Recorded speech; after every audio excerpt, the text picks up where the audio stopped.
Welcome back, Overwatch fans, to day one of Contenders Trials. After an amazing match over in the EMEA, we're bringing it right back across the pond and setting the sights on the North American division. Our first match for the evening is Revival versus the North American Open Division champs, Maryville University. Will Maryville end up schooling Revival, or should Revival be shouting out an early victory with a good old glory hallelujah? Well, we won't find out until this match gets played out, so let's get to the action. I'm your play-by-play for the evening, Captain Jack, joined by Ocean on analysts and Reef and Vinicius on production. First off, Ocean, glad to be casting with you again after Open Division. I'm incredibly hyped for Contenders Trial.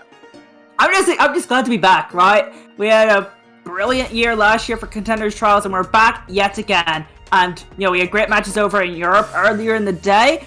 We've had great roster reveals, but now it's time for North America to steal this show, and what a game to start it with. Revival taking on Maryville. Maryville, one of the primary university esports teams around. Full stop. Around the globe, Maryville is one of the top collegiate teams. And Revival, well, do I need to state anymore on Revival? They have been competitive in a lot of different categories recently, and have been competitive in Overwatch in the past. This is gonna be a stacked game.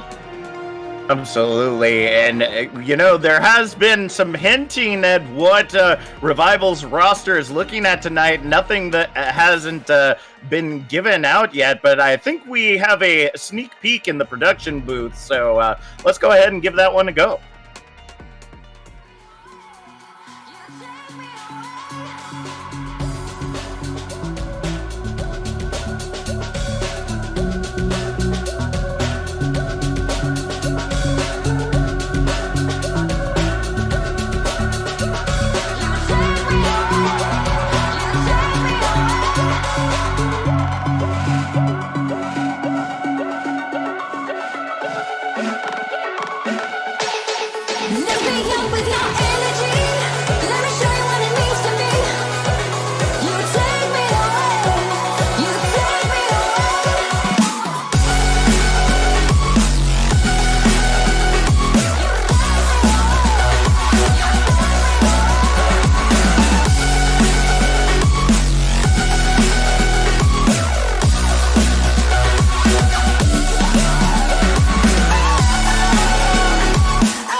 Absolutely amazing right there.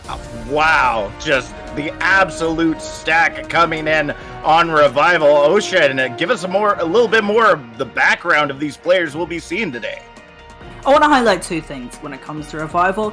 Let's start with the obvious, right? It's the tank line. Let's start with LH Cloudy and IC. I think this is going to be a really interesting tank line, because IC is a very consistent off-tank, has played in North American Contenders for a very long time.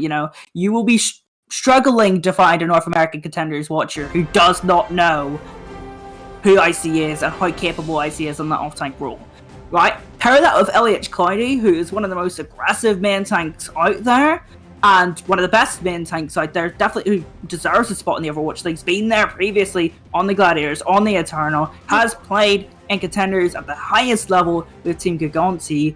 I think this is going to be one of the best tank lines in Contenders, full stop. Absolutely, but on the other side, we do have, as you were saying before, Maryville University, absolutely stacked as well. Pretty much the top collegiate team that we have seen in Contenders, making their way right back into it to see if they can claim the gold this time around. What can you tell me about them? Well, I mean, when you look at this roster, how hard these players work. In particular, you've got Halo, who used to be on the Boston Uprising. You've got Kraken, who used to be known as Krakenlaken, formerly known as that. And then you've also got Papaya Pete, who formerly known as Iced. So those are the 3 players that I'm looking at today. You've also got players on the bench who aren't playing currently, Gurlos and Panic. So looking at that, you know, this roster has not just got 6 very good starting players, they've got other options, and I like how hard these players work because it's very obvious to the outside eye.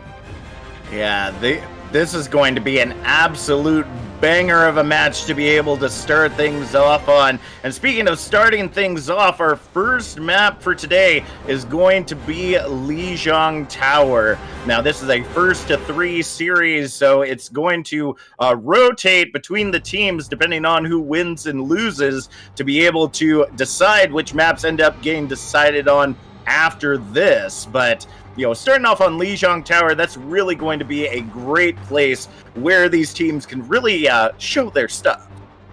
It's going to be interesting to see what these teams run. I'm assuming probably the Brawl versus Brawl mirror. Looking at that, I feel like that's going to be extremely interesting to me, especially Revival. I want to see the Reinhardt D.Va composition under their tanks. I've talked about their tanks as well. Additionally, if I'm looking at Revival, I want to see Pascal on a hard-hitting flex support like Zenyatta or Baptiste. I feel like you're wasting Pascal otherwise. I think they're a terrific flex support player, but it definitely excels more on those heroes that require him. Absolutely, and as we see the teams getting set up right here, we see that Brawl that you were talking about, opting for the D.Va over the Zarya for this, possibly, as they look to move into the Gardens. Each team popping out the Mei as well.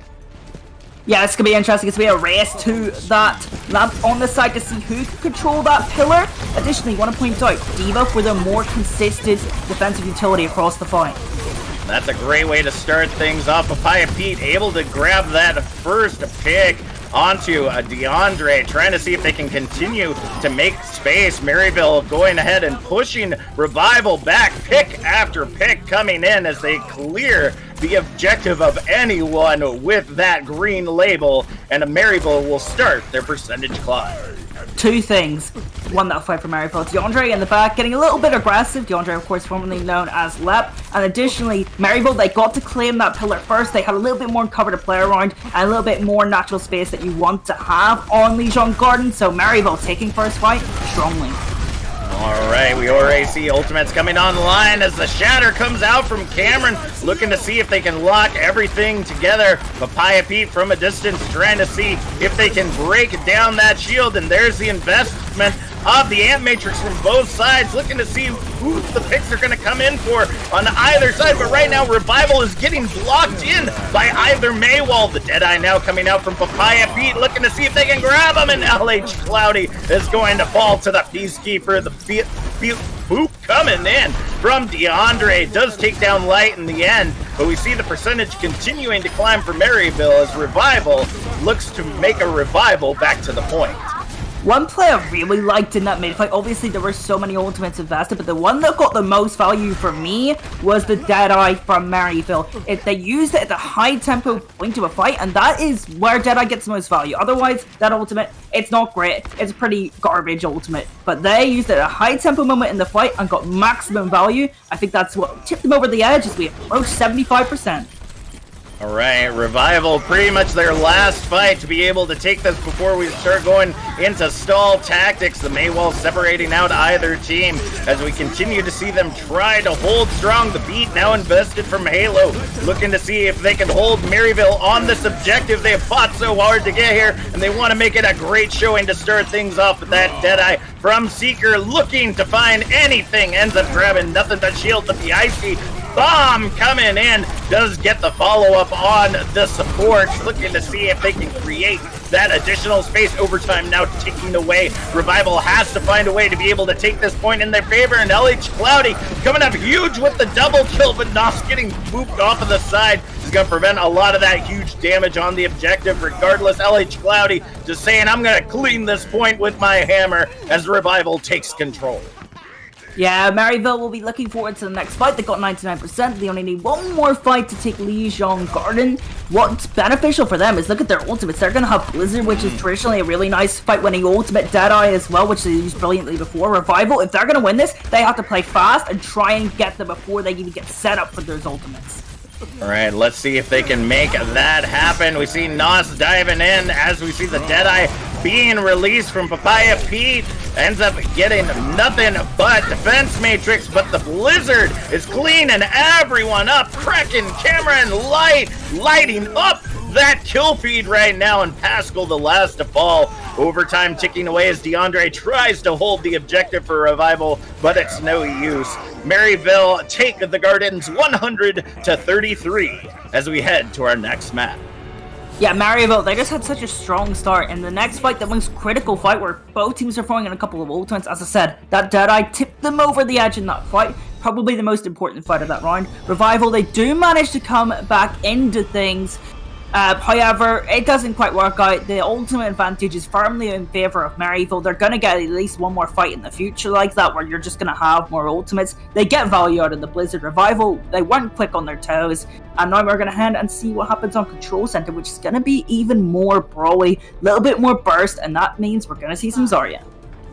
Absolutely. We see that packet coming in from Icy. It's going to be up to Kraken to really be able to get in as much damage as possible. Oh, look. Wait, what? Oh, that's an odd one right there. Not exactly for certain what the strat is on that one, but without their Diva to be able to push into this objective, it looks like they're possibly going to have to give this up, but nope, looks like Kraken's still staying on the Diva, so not exactly for certain what we were seeing right there, but Revival is already on that objective. The pin comes in though as Papaya Pete finds the DPS of Revival, and the cleanup just continues to come in regardless of Revival holding the objective. Control will go to Maryville as they start their percentage climb.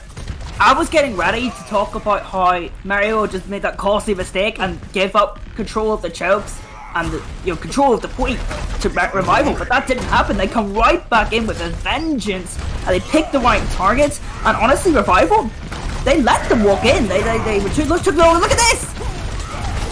That's a fat shatter coming in from Cameron as Papaya Pete takes down the Immortality field, not getting the cleanup that they're looking for because that Immortality kept everyone alive for the moment, but the picks are being traded as the Amp Matrix being invested now. Goodness gracious, Nos in that backline trying to get the follow-up as Light finds their way onto the high ground, and it looks like Revival will take control of the objective as Papaya Pete goes for the hard reset.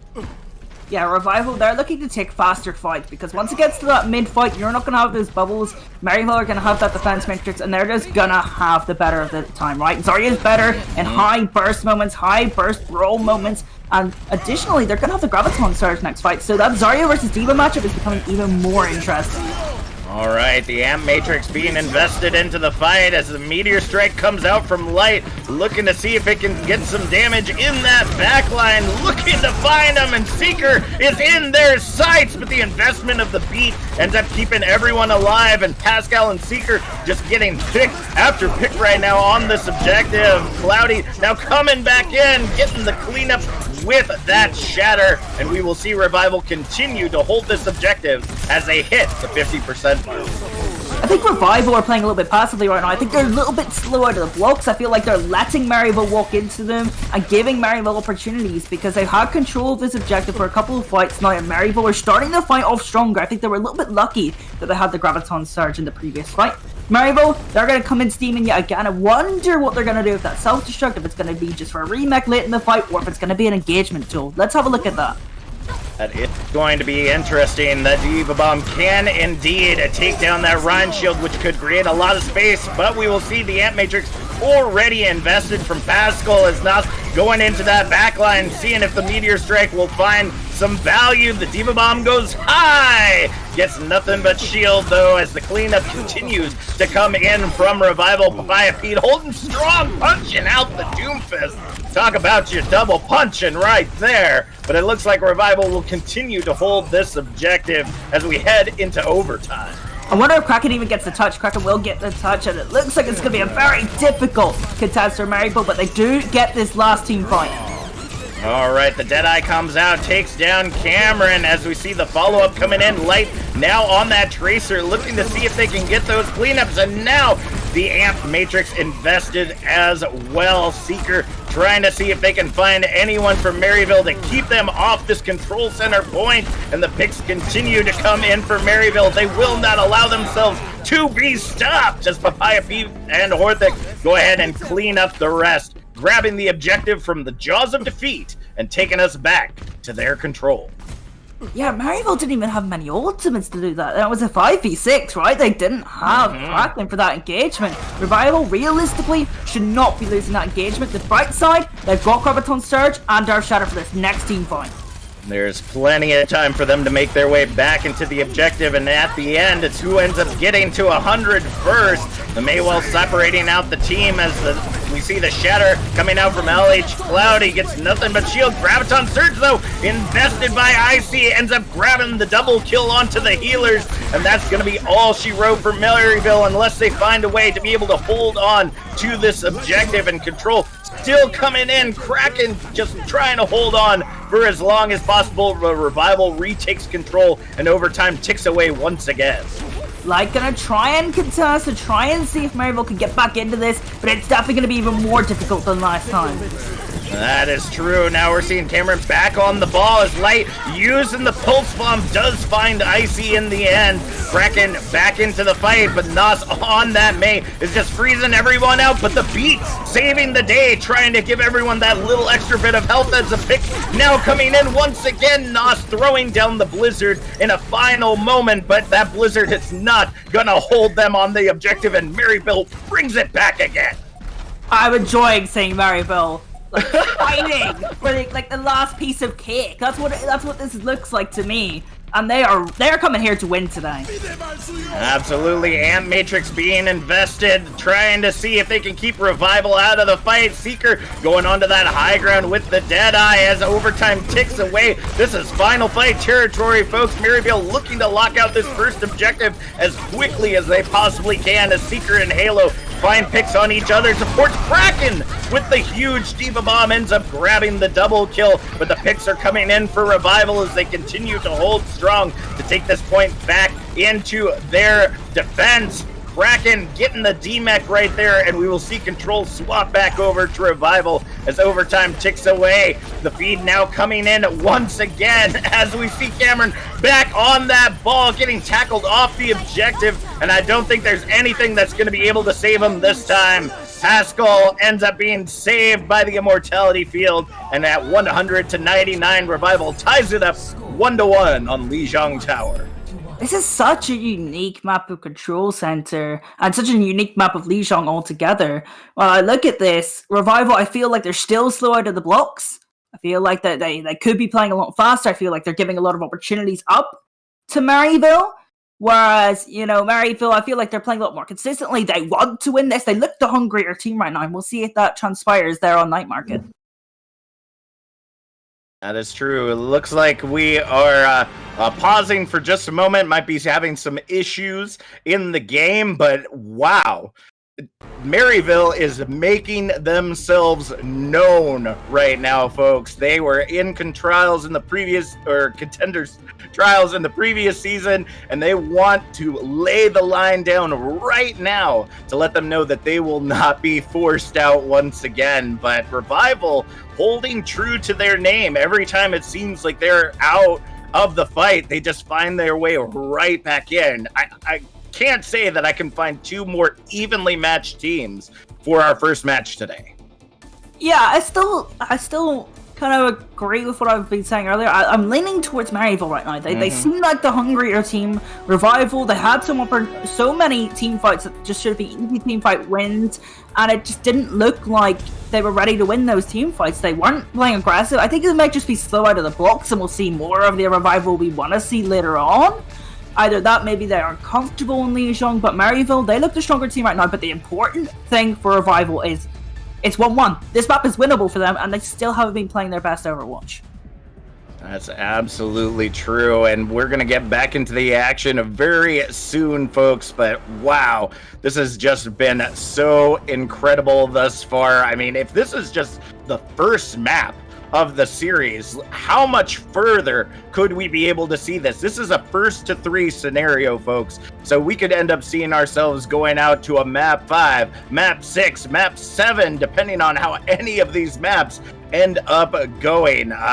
Ocean, give us your take. How far do we think this series is going to go?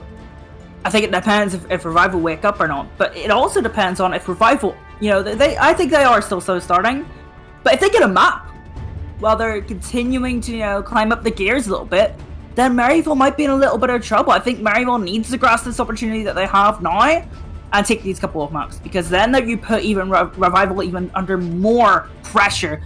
If you're putting a team under pressure, you're always doing the right thing.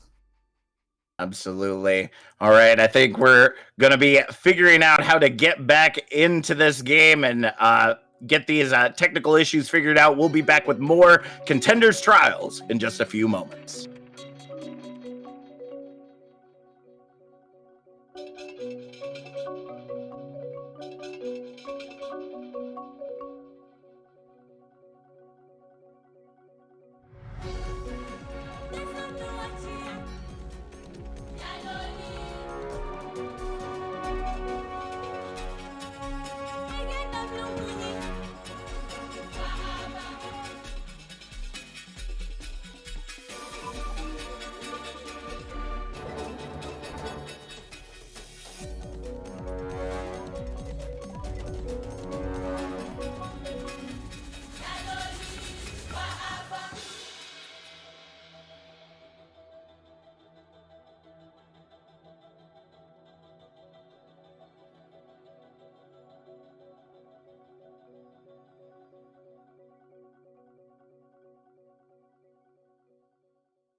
Welcome back, folks. We're back in the match, ready to see the final map of Lijiang Tower, the Night Market. The way that this map is so condensed, the different compositions that we could end up seeing coming out here could be huge. It looks like they were already in the thick of it right now. Revival up to the 45% mark as we see the utility of the May Symmetra on their team.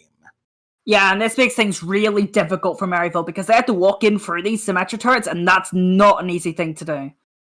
Absolutely. Cameron and Kraken still sticking to that Rhine Diva composition with LH Cloudy coming in on that monkey. The Maywall ends up coming out as the shatter does come down. So not going to get the follow-up there, looking for an LH Cloudy and Icy. The rest of Revival just getting pick after pick. Seeker having the beam sights on Kraken and Cameron clean up the objective as Revival continue to hold this point. This is much more like the Revival I wanted to see. They're playing a Bulldozer composition, which is the fastest form of Brawl in this game, and they are playing it to perfection. Let's see how this Blizzard goes off. We see Nos hiding in the corner. All right, final moments for Maryville to clutch this out and get into the objective. We do see Kraken able to touch the objective for a moment as the first picks coming in on Pascal and Seeker. LH Cloudy chasing down Horthic, trying to keep that main healer away from the objective as long as possible. But Papaya Pete gonna go ahead and take that monkey down as they make their way back to the objective. Maryville in their final breaths take it back. Amazing clutch from Maryville. Yeah, I think they're going to have to stay on the Bulldozer composition. I know, Alex Cloudy's going to go over to those, Zarya. I was going to say, they don't really want to put Icy on D.Va, lose the Earth Shatter, and then put Cloudy on Reinhardt to switch their forward brawl, but they're just going to put Cloudy on the Zarya and play a burst brawl and try and take a quick teamfight win with the Earth Shatter and the Amplification Matrix. Let's see if they can pull it off. All right, already the first pick coming in on Seeker Light, trying to be cheeky and seeing if they can get the initial pick on the supports, but that Amp Matrix is just going to dole out a ton of damage in either direction, but Revival are looking to revive their control of this point. DeAndre with the double kill to end it all, and Revival takes lead. Oh no, just a moment! Light just barely able to touch the objective and keep overtime ticking away, but Revival is not going to lay down that easy. They take Lijiang Tower 2-1. Just absolutely amazing.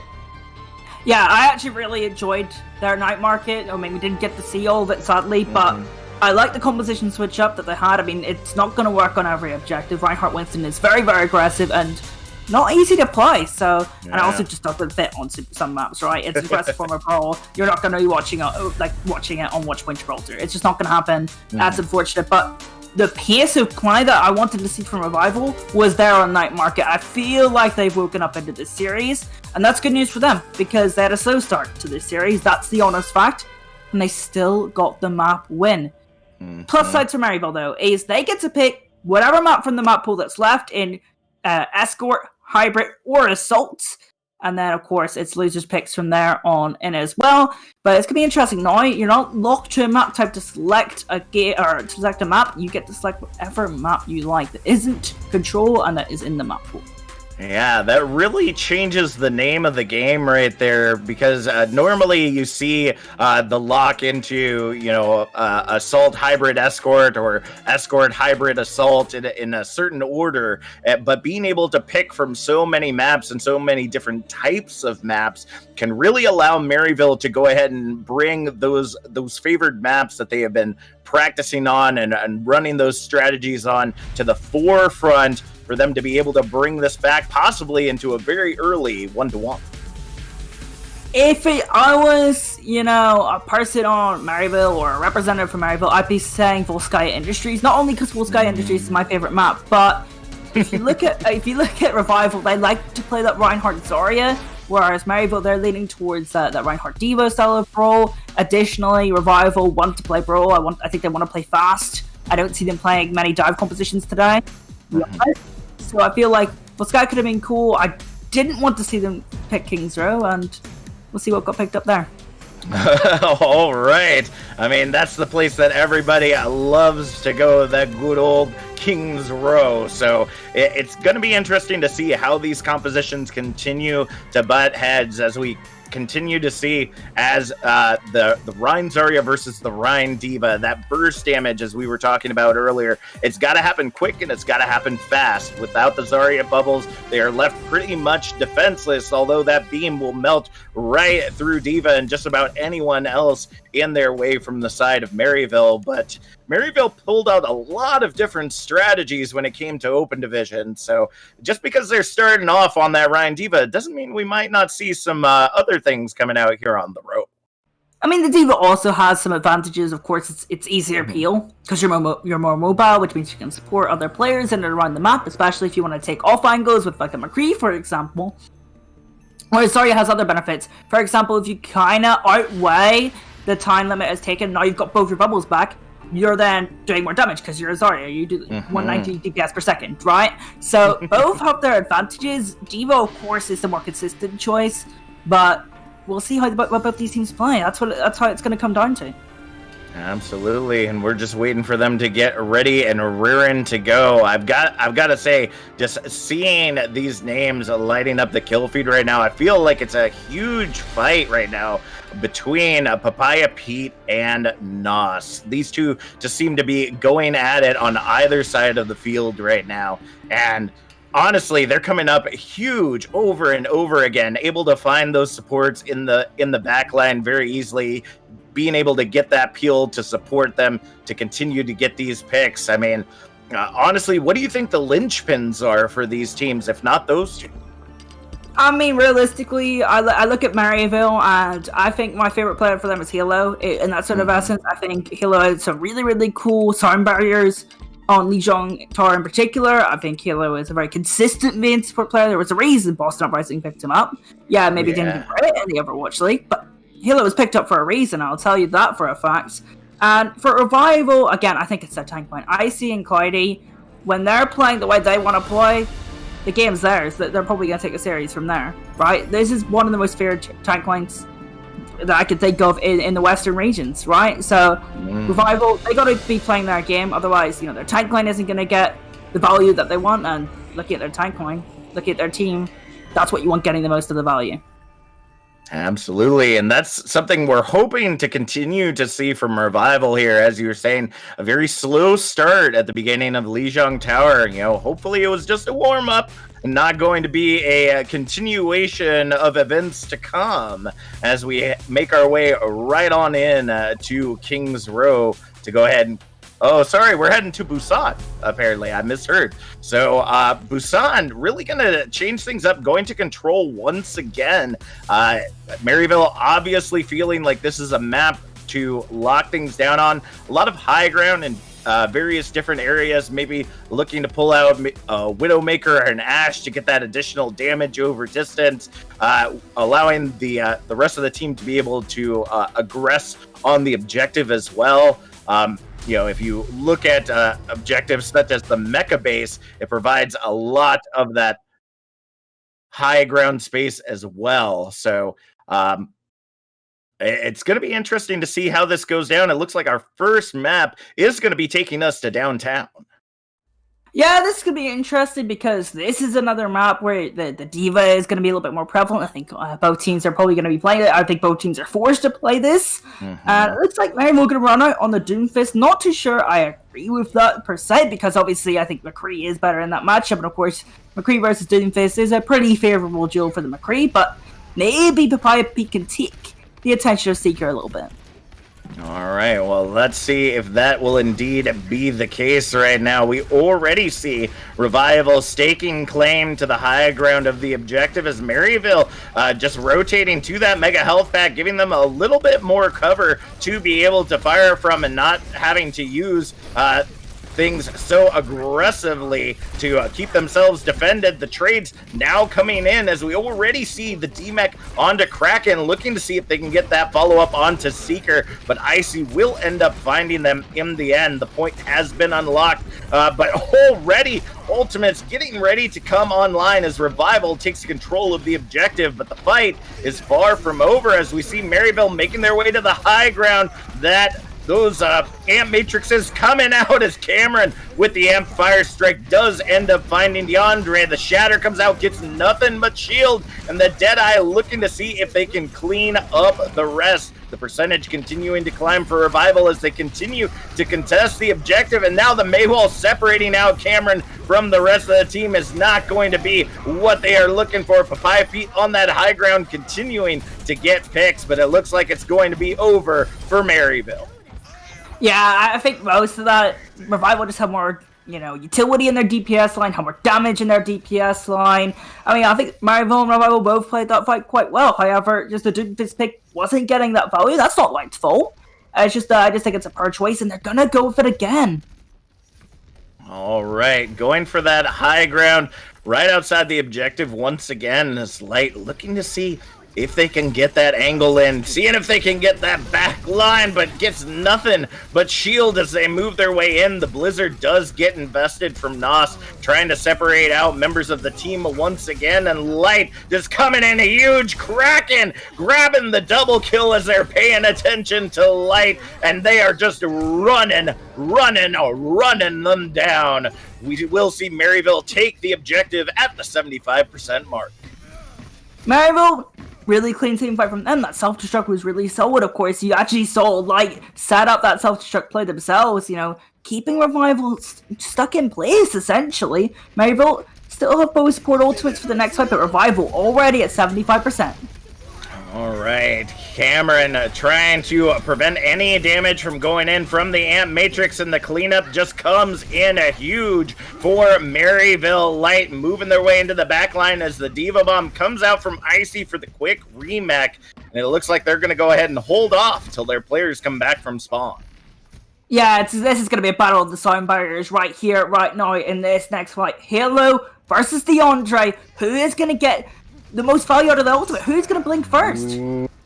We'll see. The Deadeye is going to come out, but no one blinks on the side of Revival. There comes the beat from DeAndre as we see that coming in. Deadeye now from Seeker does end up finding Light in the end, and the follow-up continues to come in from Revival, but that percentage is continuing to climb as Maryville trying to find a way to contest, but they cannot. Control swapping back over at the 62% mark.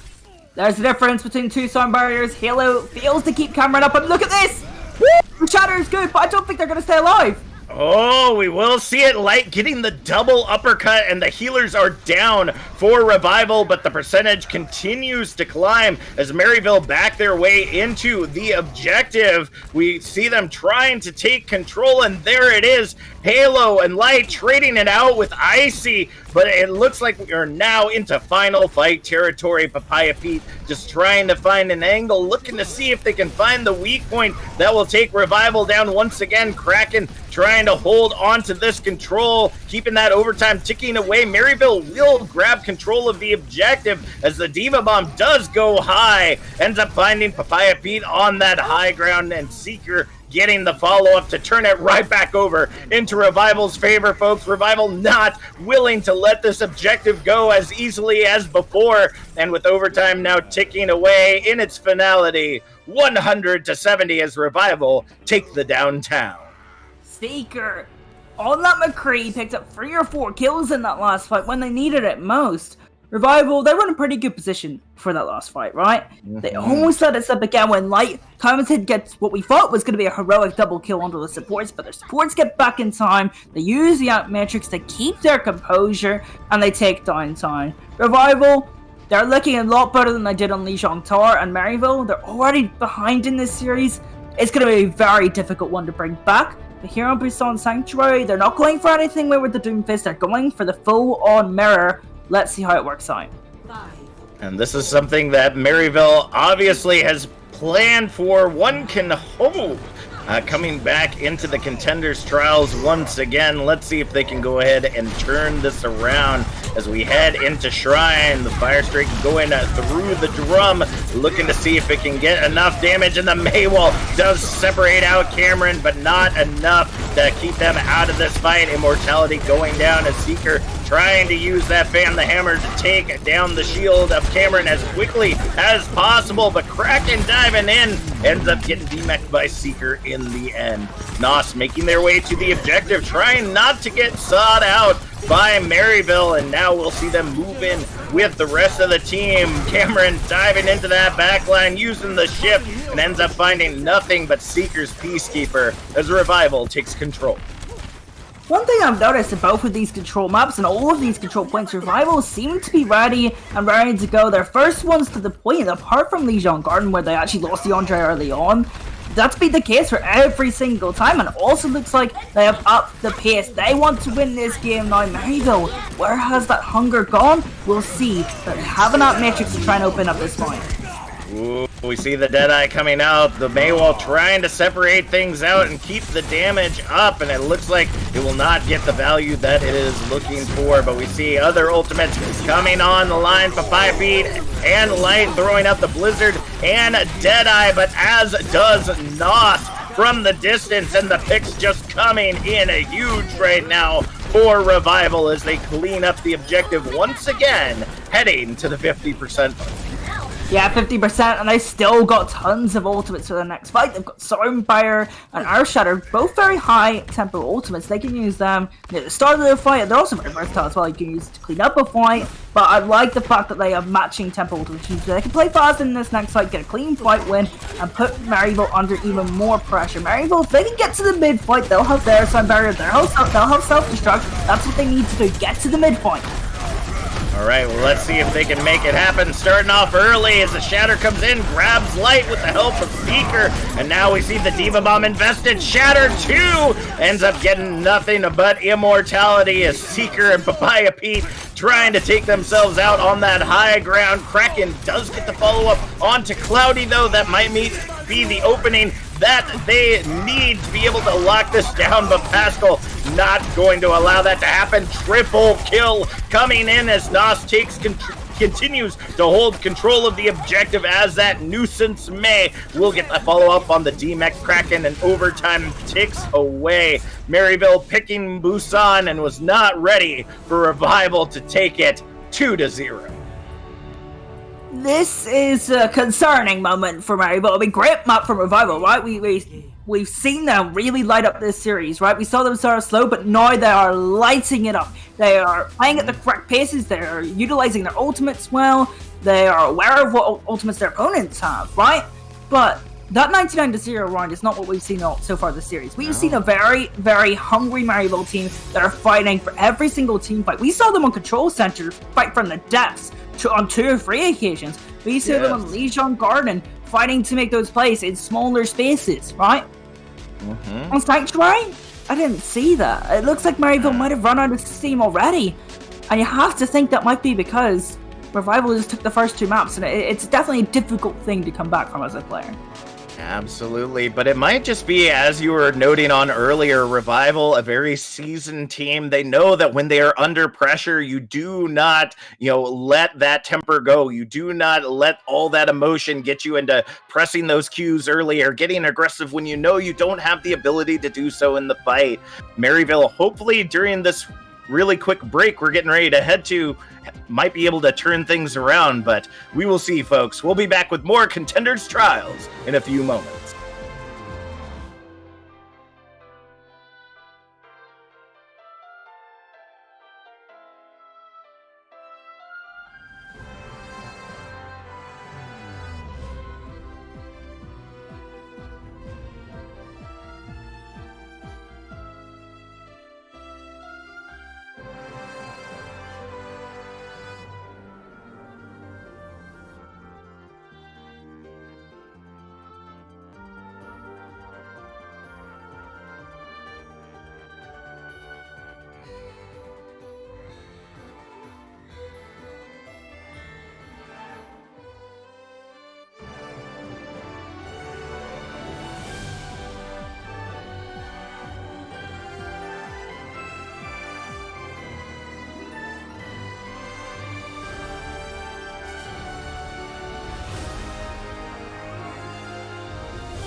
Welcome back to Contenders Trials, folks, here in North America, looking to see if Maryville can bring it right back around. A really hard first half for Maryville as Revival takes the first half 2-0. Ocean, that first half, and very quick, 2 control maps back-to-back. Maryville fighting it out really strong on Lijiang Tower, but picking Busan and then just kind of falling flat. Do you think that they've lost their edge already? Potentially. I mean, they've had a break now, right? That's the perfect time for them to have a break, get back into things, reset their mental. Because the start of Lijiang, we saw a really good Maryville team, and the end of Busan, we saw a very poor Maryville team. The start of Lijiang, we saw a really poor Revival team. Yep. End of Lijiang and the start of Busan and the end of Busan, we saw a really good Revival team. And, you know, Maryville might have run out of steam, right? But I still think they're a very strong team. They've had a break. They can definitely come back into this series. Revival is definitely, maybe you could argue, like, better than them on paper. Mm-hmm. But Maryville have a very good roster. They can definitely take it to Revival, and it seems they might have lost that hope. Well, the one thing that I did not think about is what if, just go with me on this, what if Maryville is not big on control maps? Maybe the odds were that they just wanted to try to get control out of the way early so that they could be able to find their way into these final maps. We're not going to see control for another 3 maps, folks. So if Maryville able to take these next 3 boom, boom, boom very quickly, it could be Maryville turning this right around. We are going to see them come out on the offense to start with some very interesting picks. Yeah, I think Widowmaker's just to try and scout out for a little bit. I think they now know that they're hiding in this little, what would you call this little container, and they're going to try and throw the dynamite in there for some burst damage. All right, let's see if they can make that happen. Papaya Feet opting over to that Ash. That dynamite and that bomb's going to invest a lot of damage into this fight as we see LH Cloudy holding the objective as long as possible. DeAndre sending a light over the side, not able to get into that icicle form soon enough, and the picks just continue to come in right outside the objective, only less than 3 meters. The payload is gone, and Maryville has to reset. Yeah, Maryville made some changes there, and they then went into the fight with no real plan. The fight got a little bit scrappy, a little bit messy. Then that really nice boob kill coming up from DeAndre kind of changed the tide of the fight. Maryville forced to reset. LH Kai, that's a really nice wall up to try and oppose the enemy team's times. That's true. Just investing a little bit of damage to see if they can keep him off in the May. Getting a booped onto the objective. Light getting caught out and catches a fire strike. Amped right to the face as Seeker Ori coming up on that Deadeye, looking to see if they can continue to lock down this objective. Yeah, usually you see Lucio's trying to like pester Reinhardt to make life annoying for Reinhardt, but the object right now, Light is going to see them in their nightmares, right? Be booped off the map, be booped into a fire strike. Let's see what happens next. Deadeye coming out from Seeker, the Maywall separating out, but only just delays when it's gonna come down. The trades come in though, as Papaya Peak does end up finding Pascal in the end, but the picks come in harder for Revival. They'll continue to hold this objective with already 2 minutes off the clock. Yeah, and this is just a spawn hole, right? You know, there's gonna be another fight after this for point A, and Nos has the Blizzard right here, right now. They can just go in with this, unless Kraken goes for the defense matrix. Here it comes. There goes Blizzard coming in as the beat gets invested from Halo, trying to keep Maryville up in the fight, and it looks like it will be successful for now. Icy coming out, does have that Diva Bomb online and able to run down Cloudy, but it isn't going to be enough right now. The trade coming in between DeAndre and Papaya Pete, and Nos just on that high ground, essentially a sniper on their own, able to focus shot after shot, and is just going to delay this point even more despite Maryville's control. Maryville positives for them, right? You've got 4 ultimates, 5 ultimates for the next fight, which is great for you. You have engagement tools and potentially Bob and Amplification Matrix as well as Self-Destruct. You've got fight-winning ultimates like Blizzard. You've got options in this next fight, but for Revival on Escort for 1 fight, essentially to remove 3 minutes off the time bank, you're feeling pretty good about that.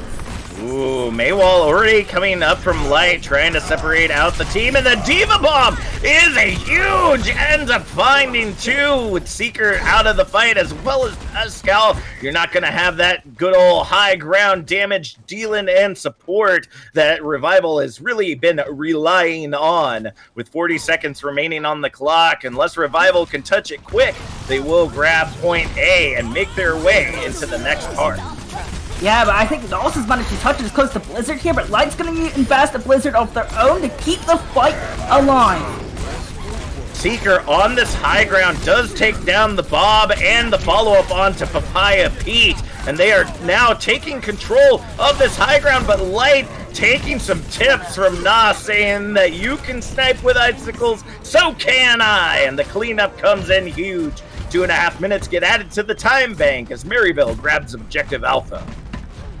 It was looking pretty good for Revival as well. You have 3 minutes off the time bank, and then I thought Maryville was going to capture just before that team fight, and that was going to be the perfect team fight for them, right? You were still going to have ultimates to win the next fight, including Blizzard, but Revival got a last-second contest in, managed to get some of the critical ultimates out of Maryville, and the starter point B is going to look pretty good for them, ultimate economy-wise, but look, Maryville have already claimed some of the vital space that there is on Route 66 point B. Let's see if they can use those ultimates to their advantage.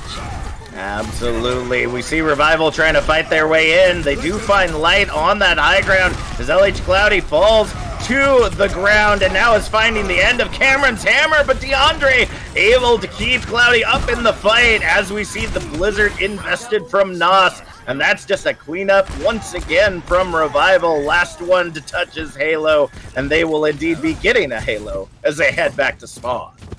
I like that one. I'm going to keep that one for myself as well later on.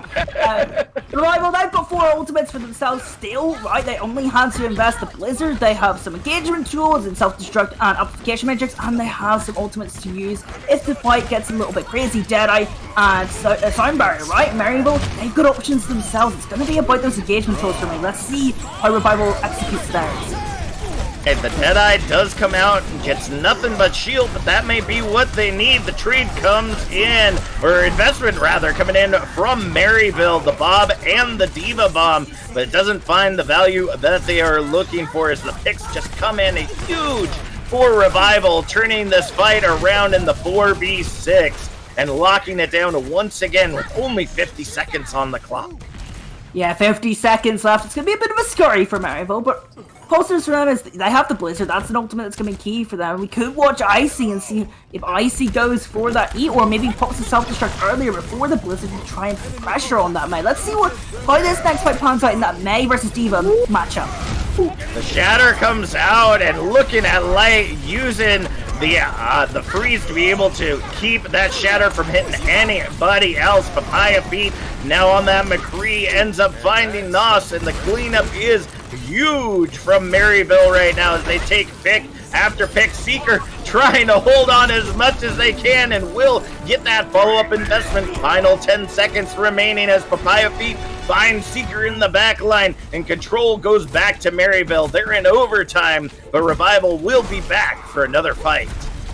Yeah, they will have another fight on point B because of how well they wound down the clock on point A. They've got a Deadeye. They're gonna have a Blizzard now. I don't know if they would have that ultimate, but they will right for this engagement. All they have to do, wait out the Amp Matrix and then go, go, go.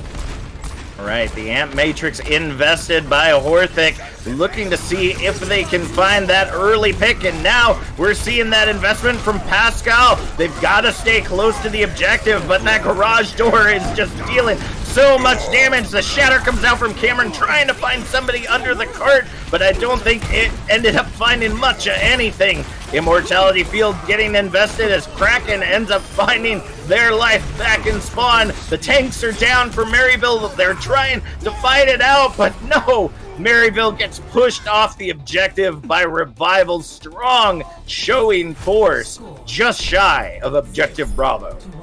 I think a lot of that with Maryville struggled in ultimates and ultimate economy in general, on point B in particular, was because of that 3-minute hold right outside of the spawn on point. I think Revival, they made those fights long, they made those fights difficult for Maryville. As we saw, we saw DeAndre making life a living hell for Light.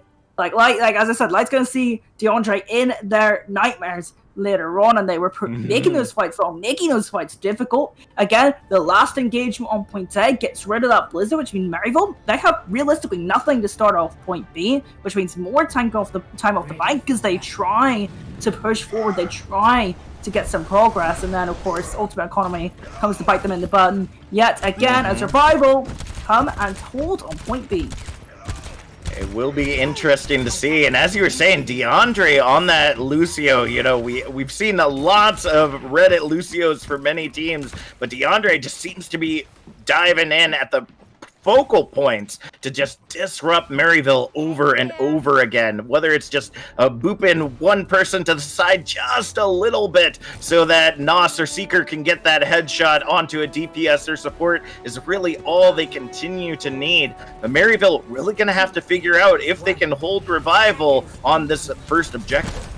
Yeah, Seeker going for the Sonic Arrow to see where Maryville are. They know they're going for that spawn camp as well. They know that Maryville are going for the aggressive hold. Let's see what Revival's response is. They're going to split for some in main, some up top. Let's see how that works out. All right, the May wall already coming out as we see Nos falling low, not able to get the follow-up they were looking for, but Icy does end up finding Papaya Pete, and the cleanup just continues to come in. Seeker with that, bam, the hammer, just taking down Cameron and D-Meckin Kraken. That payload's just going to start moving its way through Objective Alpha with only 40 seconds off the clock. Yeah, I mean, of course, it's safe to say, you know, Maryville's spawn hold was not as good as Revival's. But Revival now, going into this next fight, they're going to have a Deadeye, they're going to have an App Matrix, they're going to have options at the start of the fight. Whereas Maryville, I mean, they can take a really fast engagement by amping speed and going aggressive. They don't really have that many other options. We'll see if Revival choose to use those options right here, right now. Right, Revival on that high ground once again. We see the Amp Matrix coming out, trying to see if they can get some damage in. The Shatter on that high ground ends up grabbing two, and Seeker on that low ground, getting everybody that is falling down onto the objective, but the picks just aren't coming in. Maryville is standing strong for now, but the ults are getting ready to start coming out. DeAndre investing the beat with Nos on the Blizzard, Seeker investing that Deadeye as well, and the picks are finally coming in. Pascal on that high ground, able to grab two as Papaya Pete trying to see if they can get the Deadeye in the back line, but gonna be unsuccessful as we hit the 2-minute mark. Revival will take Objective Alpha, taking them up to 4 minutes 30 seconds for Objective Bravo. That fight was always going to be so difficult for Maryville to win. I think that was all about stopping the snowball, making sure Revival were forced to use ultimates, because how Overwatch works, the more damage you do, the more ultimates you build, and the more ultimates you build, the more momentum you get, and that's how snowballs are formed. A snowball, of course, is described as, you know, roll a snowball down a hill, it gets bigger, it gets faster, and it gets really hard to stop. And Maryville now, they've stopped the snowball, they've got the ultimate economy, they've got Blizzard, they've got Deadeye. Let's see how they use them. Alright, we see the Diva Bomb already coming out from Icy, goes back, but thanks to the speed of Halo, able to get everyone out of harm's way. The Deadeye finds nothing but shield, but does help out with those immortality fields, taking it down for either side. Kraken sending the bomb high, taking down Cloudy Shield as well, but it doesn't look like it's going to be enough to stop Revival just yet. That payload's going to continue to move its way forward as Maryville finds their way back to the objective. I really like Icy self-destruct in that fight. Revival know that Maryville will have the ultimate advantage next fight, so Icy just throws the self-destruct. They're not going to stop those ultimates from coming off, but what they are going to stop is the follow-up, and that's exactly what they did. The follow-up coming in huge as the Amp Matrix already deleting half of Maryville's team. The D-Mech comes in quickly and the Deadeye just zoning out for anyone else that could be touching this objective. Seeker just trying to find anyone trying to get it in, and Revival takes this in a sweeping fashion, 3-0 against Maryville. Yeah, Revival. I mean, I'm super impressed by what I've seen from them today, right? I was excited to see them coming in. I saw their tank line. I'm like, I want to watch this team. I want to cast this team. I want to know everything about this tank line, everything about this team. And it's just not just the tank line today. I thought Seeker and Nos had a great performance. I thought Pascal and DeAndre were nuisances for the enemy team all day long. And I think if you're doing that, and I'm not noticing you for being out of position, and I'm not noticing anything too bad, and you're staying tight, then you've done a great job on support. But I do want to mention Maryville. They're a very talented team. It just seemed that they ran out of gas after a very hungry start. Maybe after losing Control Center, after fighting so hard. Maybe that's where they started to struggle. Because we've seen this in the past. Maryville, a super consistent team usually, but they ran out of gas in Open Division against Edge Gamers. So, I mean, it's happened a couple of times now, and that's something I'm concerned about, because I really like the Maryville players. I think they work extremely hard. I think they're extremely talented. I want to see more of them. But today, Revival, they were the more consistent team. They had a slow start, but they fixed that slow start. They took it up the gears, and once they started going, they never stopped. And that's exactly how you want to see it here. As the season just continues on, these matches are going to get longer and longer. So it's not even just the mental game, but that continued staying power. How long can you stay at a certain level for so long? And Maryville investing so much into Lijiang Tower, just not finding the steam to be able to keep going through the following two maps. Let's throw it to a quick player of the match right here. I gotta say, the person that I've got in my sights right now is Pascal. Coming in on that map, huge immortality fields, those amp matrices over and over and over again, providing a ton of damage and healing for their team. I think it was one of the key things that was keeping Revival in this fight. How about you, Ocean? I'm actually going to agree with you. It's not actually often that I agree with my play on this sort of thing. I'm a very direct and abrasive person when it comes to this sort of thing. But yeah, no, Pascal was the MVP of the match. I completely agree with you. I think their amplification matrix engagements were superb. I think the timing of when they were going for burst healing, or the timing of when they were going for that damage to try and finish off fights was superb. I think Pascal, clearly, player of the match. All right, we do have Icy from Revival joining us for a quick interview. Icy, welcome and congratulations on your first victory here in Contenders Trials. How is your team feeling right now? I think we're all feeling pretty good. We did how we expected, just clean 3-0. Started a bit rough. Wow. I hate to say it, but was there any kind of prep work that you did looking at Maryville during their open division coming into this first match? Our coaches definitely made documents and talked about how Maryville was going to play and the compositions they were going to run, so we were pretty well prepared. I think that's definitely what we expect of Revival's coaching staff. We know them well enough by now. I have a couple questions.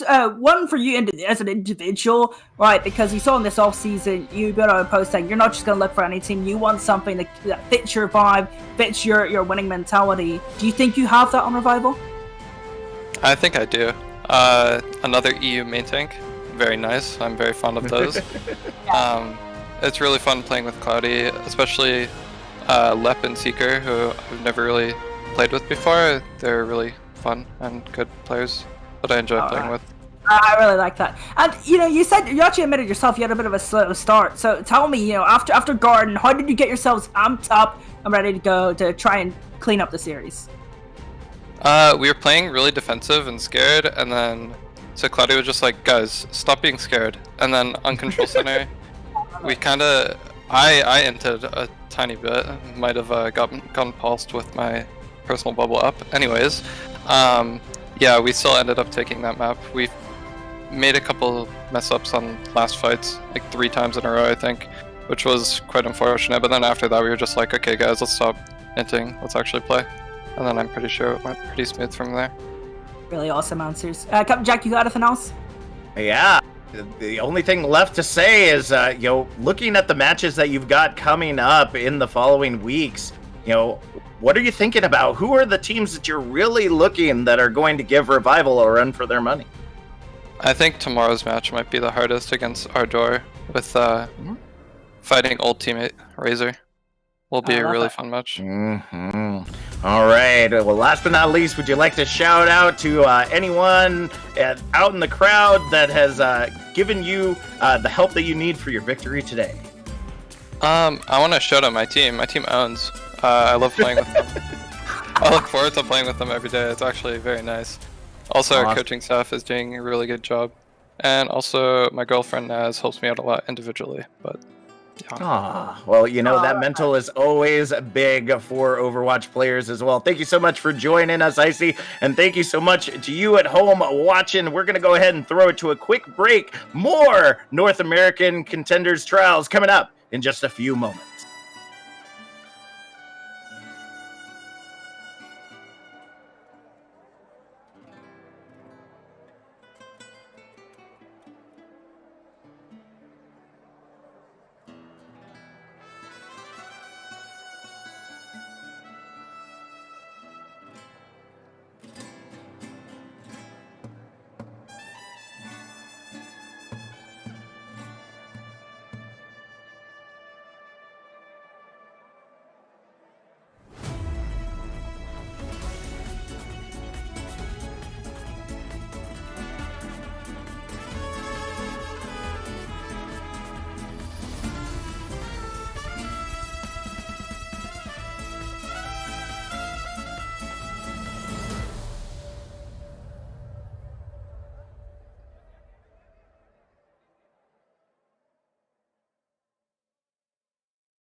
Welcome back, Overwatch fans, to North American Contenders Trials. We had an amazing first match between Revival and Maryville University. Maryville is having a really hard time being able to lock it down as Revival walks away with the 3-0, but they're not out of it yet. There's still plenty of matches to be played. This is just day one. After all, we're getting ready to head into this next match with Susanoo versus Ardour. Lots of big names once again on these rosters. I'm going to be really interested to see if maybe the match we expected for the first one ends up coming to fruition right here. I'm actually super excited, especially now. IC said the Ardour is the team that Revival were scared of, and I think Susanoo is still a great team. Obviously, they've got a couple new parts to the roster that we know and love Susanoo for. They've still got the awesome branding. I have to mention it every single time I cast Susanoo. Their branding is insane. Their content team does a great job, but over to the match now. Ardour, they picked up a very interesting roster, a bunch of unique players from different teams across last year's Contenders Trials, Open Division, etc. And Susanoo, they were powerhouses towards the end of the year. They've gotten rid of a couple of players and replaced them with some new up-and-coming talent. It's going to be interesting to see how those pieces fit in. Yeah, that's really what we've got to see right here. As we saw coming in, Maryville has all that huge talent that we've seen up here before, but not able to solidify it. And like you said, if Ardour's the team that Revival is looking at right now, it's going to be rough to see which one of these two teams end up coming up on top, because if Revival's not worried about Susanoo, and Susanoo walks away with this really quickly, I'm really worried. I feel like we're going to be seeing just a round robin over the next couple of weeks here in the trials between these teams, and seeing who comes out on top in the end.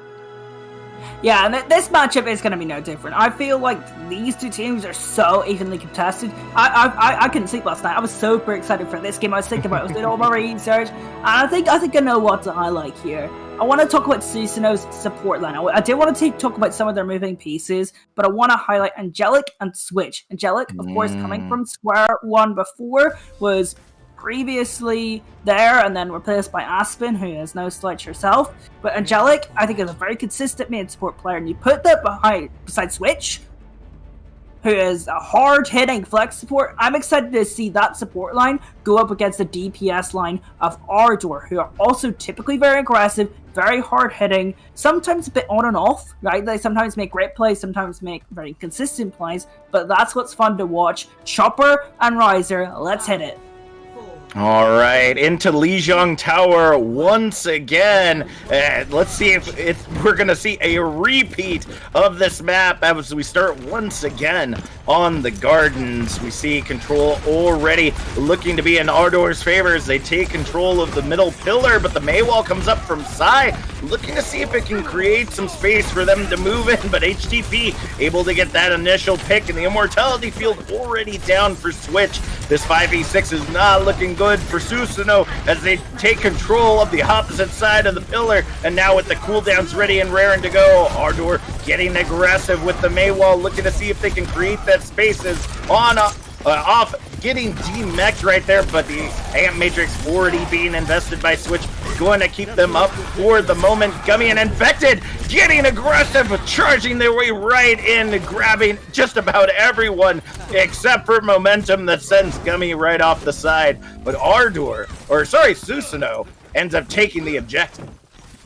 Ardour had a really strong start to the fight. They got the kill into Foreshadow, but they didn't really follow up on that. They didn't really take that advantage in Susanoo. They just played consistently, took the opportunities, and won that team fight. Ultimates in the next fight. I want to see this Blizzard versus Sound Barrier matchup. The important thing to know, Angelic, only 70%, not quite there yet. So if Ardour go now, then they could be in trouble, Susanoo. Yeah, this rotation we've seen before. Let's see if they can get it. Bat Shatter coming in, but will get canceled out for the follow-up as the Blizzard comes in clutch from both Maze. But Gummy able to make their way back into the objective quickly. Will get that double kill cleanup as they send Ardour right back to spawn. Yeah, what Susanoo had, the Ardor didn't as well, was the Earth Shatter. And also, now Susanoo, if they're going to have that soundbar for the next fight, the Ardor had to use to try and respond to that blizzard that Susanoo threw out. But infected, the hero for Susanoo, the young gun on the main tank, is popping off. And now this next team fight, let's see what that sound barrier does for Susanoo and how Ardor can respond. Ardour looking to see if they can earn up at least 1 or 2 ultimates before aggressing on the point. They know that Susanoo has got a lot in the pocket right now as we see the Amp Matrix already invested by Switch, trying to get aggressive on the point as they separate out Riser from the rest of the team. Immortality Field's going down for either side as the quick reload coming in for Shadow. Riser able to grab Angelic after the beat has been dropped, but Sai coming in with the even trade. The Diva Bomb from off, able to grab the shield and create some space for them to move, but Gummy able to trade the bomb of theirs as well and get that remake right back into the fight. But HTP, tired of the DPS not being able to follow up on those picks, grabs the double kill, and it looks like Ardour in overtime will take control of the objective.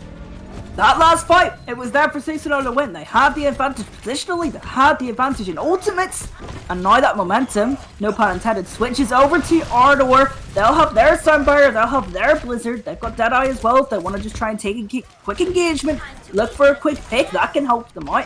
Susanoo, I think they just gotta be in this map for the long run, right? They've got 99%, they just need one more team fight. They need to select their battles carefully, otherwise this could get a bit messy. That's true, and with the ultimates getting ready to come online, they're going to use the Amp Matrix to try to see if they can get those up and get them up quickly.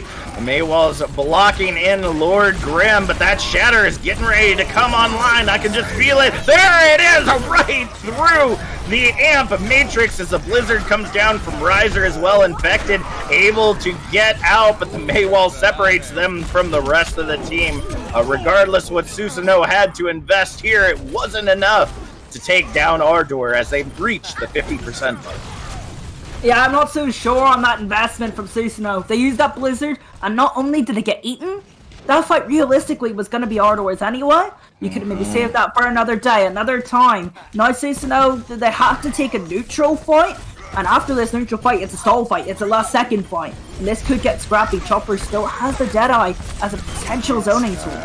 Well, there indeed comes the Deadeye, looking to see if they can find the picks. Gets nothing but Infected Shield, and the Shatter comes up huge, grabbing 3, and Gummy able to take down Chopper in that backline. Angelic getting the follow-up after the D-Mech onto off, and there it is. Susanoo able to find pick after pick right now as Gummy finalizes the kill onto Riser. Overtime ticks away, and Susanoo, 100-84, takes the Garden.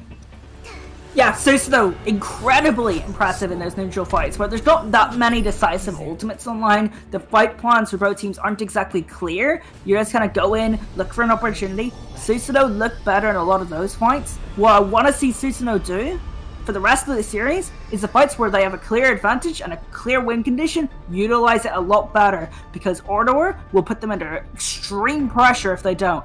And, you know, what happens if you succumb to pressure in Overwatch? It's gonna be a long day. But they take the lead on Lijiang Tower. It's over to Control Center. We're gonna see a similar brawl matchup. I'm so excited for this one. I am as well. Let's see what they can make happen. No sim TPs here, so it's going to be whoever can speed boost to that high ground the fastest. And it looks like Ardour will be taking that high ground while Susanoo takes the objective. They're going to use the central pillar to create some space between themselves and Ardour, and letting them know that you got to come here to fight when this point unlocks. There's no way of getting around it right now. We see the shots coming in either side as the Maywall does end up separating now both teams right there. Riser and Sai just zoning out either side as we see Ardour investing themselves into the fight. Both Rhines falling incredibly low, and we see the Babs just trying to keep them up, but the T-Mech coming in onto Gummy eliminates them from the fight, and now we see that Amp Matrix coming out for either side. Susanoo trying to see if they can hold on to this, but I don't think it's gonna be enough. Infected though, charging right in, getting the pick onto Riser. That's not going to be enough. That May zoning is not what you need. Angelic just trying to see if they can hold on, but Ardour will take control. This is going to be challenging here for Angelic, and I think that's Gummy to get out of the fight. They will do so, and they do manage to back off successfully as Ardour don't have the numbers to follow up. And Ardour, they did extremely well to build up that sound barrier so quickly and use it to great effect. So they still have that tool available. However, Ardour, they're building a percentage. If they can make this fight long, they're already at 50 or so percent. Alright, Deadeye coming out from Chopper, looking to find value, gets nothing but DM right there as the Pillar continues to hold Ardour strong on the objective. Riser now getting up to that Blizzard as we see Sai using theirs to invest. Here it comes, the Venn diagram of Blizzards on point as the beat gets invested from Angelic. Momentum just a little far off from it, but Lord Grim does end up finding Infected to go ahead and get things started. Angelic falling to the Peacekeeper of Chopper, and that might just be enough for Ardour to continue to hold this objective as they pass the 50% mark. Yeah, and momentum already up to another sound barrier. They are building these sound barriers so quickly. I haven't been able to identify why these are getting built so quickly. Momentum is just having a cracked game on this Lucio, and it's saving Ardour right now because that's 2 team fights. They basically won because of momentum, and they just got to ride that momentum to keep this going forward. Indeed, I like what you did there. The Ant Matrix gets invested on the high ground, but the Maywall separating out, Infected once again, and it looks like they will end up finding them in the end. Diva Bomb going out, Gummy with the double kill, taking down both supports. It's going to be hard for Ardour to be able to continue to hold on. The Shatter coming in huge from Lord Grim with very little life left in him, able to get the pick onto Angelic, but it's not going to be enough. At the 95% mark, Susanoo takes control.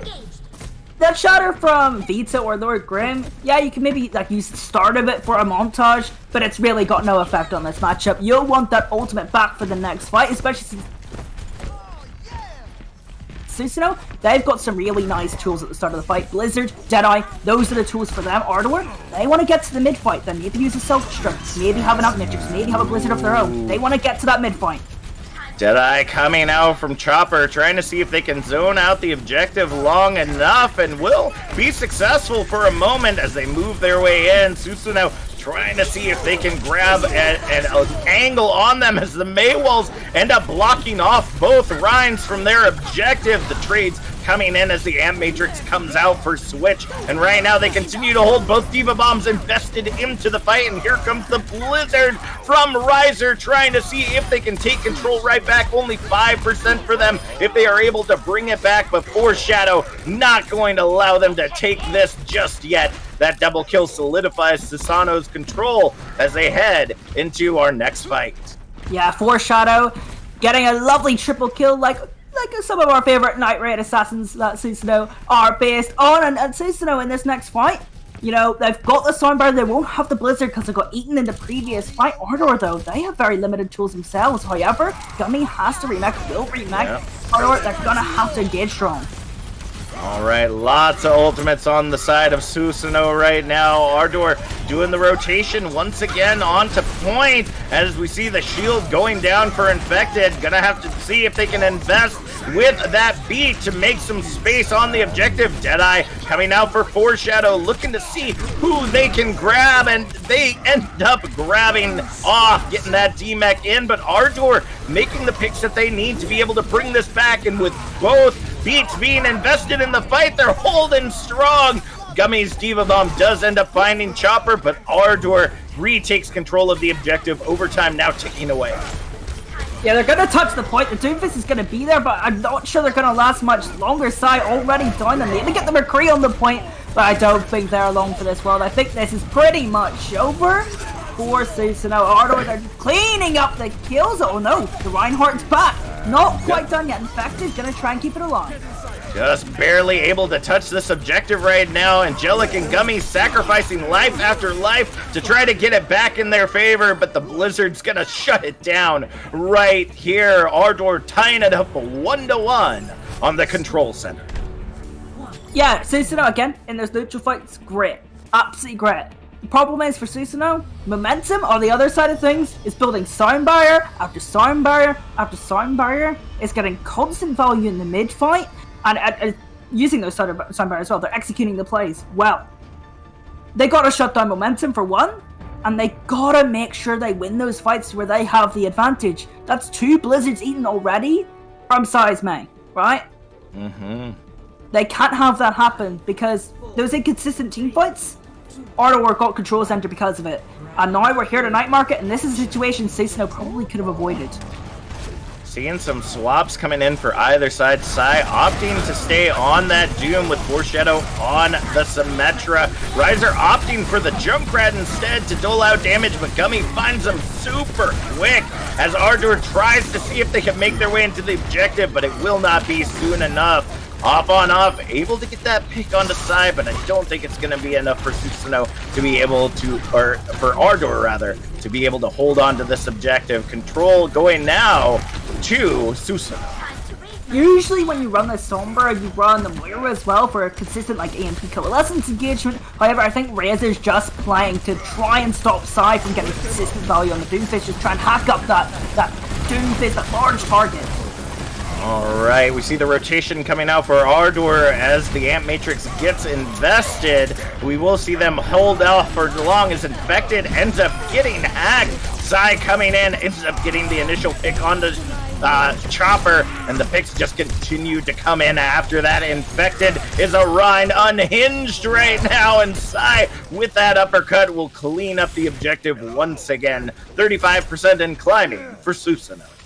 Yeah, this is really good for Susanoo right now. They've still got ultimates, they've still got tools to work with. Ardour, they still have to force their way through these Symmetra turrets onto the objective. That's a difficult situation to be in. However, if Ardour can play it slow, get value out of their Graviton Surge, then they'll have EMP.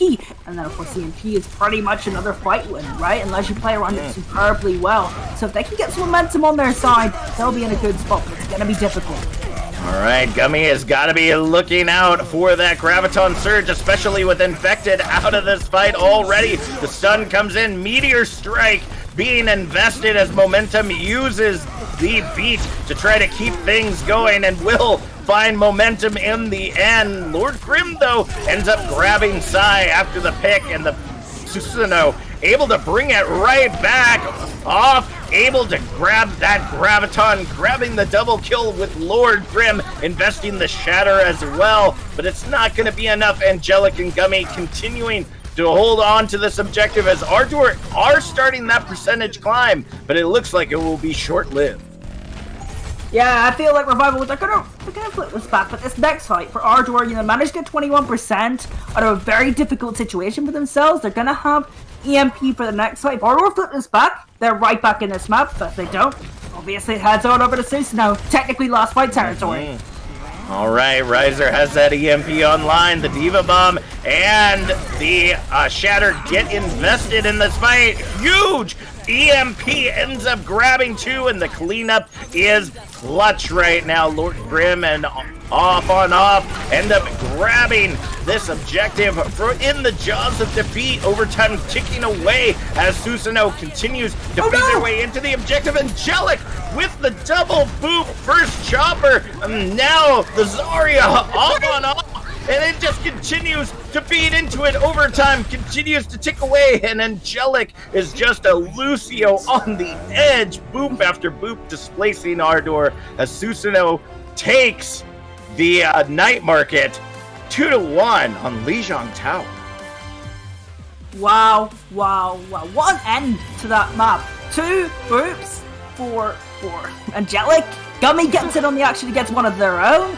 And that was a really difficult team fight for them, right? There was maybe 5 versus 4 after the EMP. Of course, an EMP team fight, when your opponent uses EMP, it's almost an impossible team fight to win. But Angelic makes the hero play that Susanoo needed, right, to get back in that map. Because otherwise, it's going to be a very, very difficult challenge for them to engage onto that Sombra, engage on the Night Market. It's hero play from Angelic, and Angelic play, if you will, and they will take Lijiang Tower. Yeah, that just ended up coming in absolutely clutch for them. So now it will be up to Ardour to decide where we'll be heading next. Once again, they have their pick from pretty much the entire competitive map pool right now. There are plenty of places that we could end up finding ourselves to go. What would be the best pick for them going into this next map?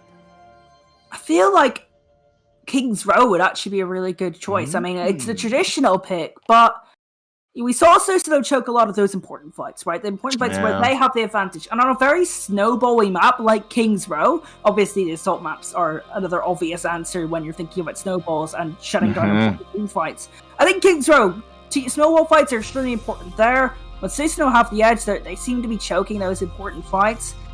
Or those important fights where they have the advantage even. I think that could be a very good pickup for them.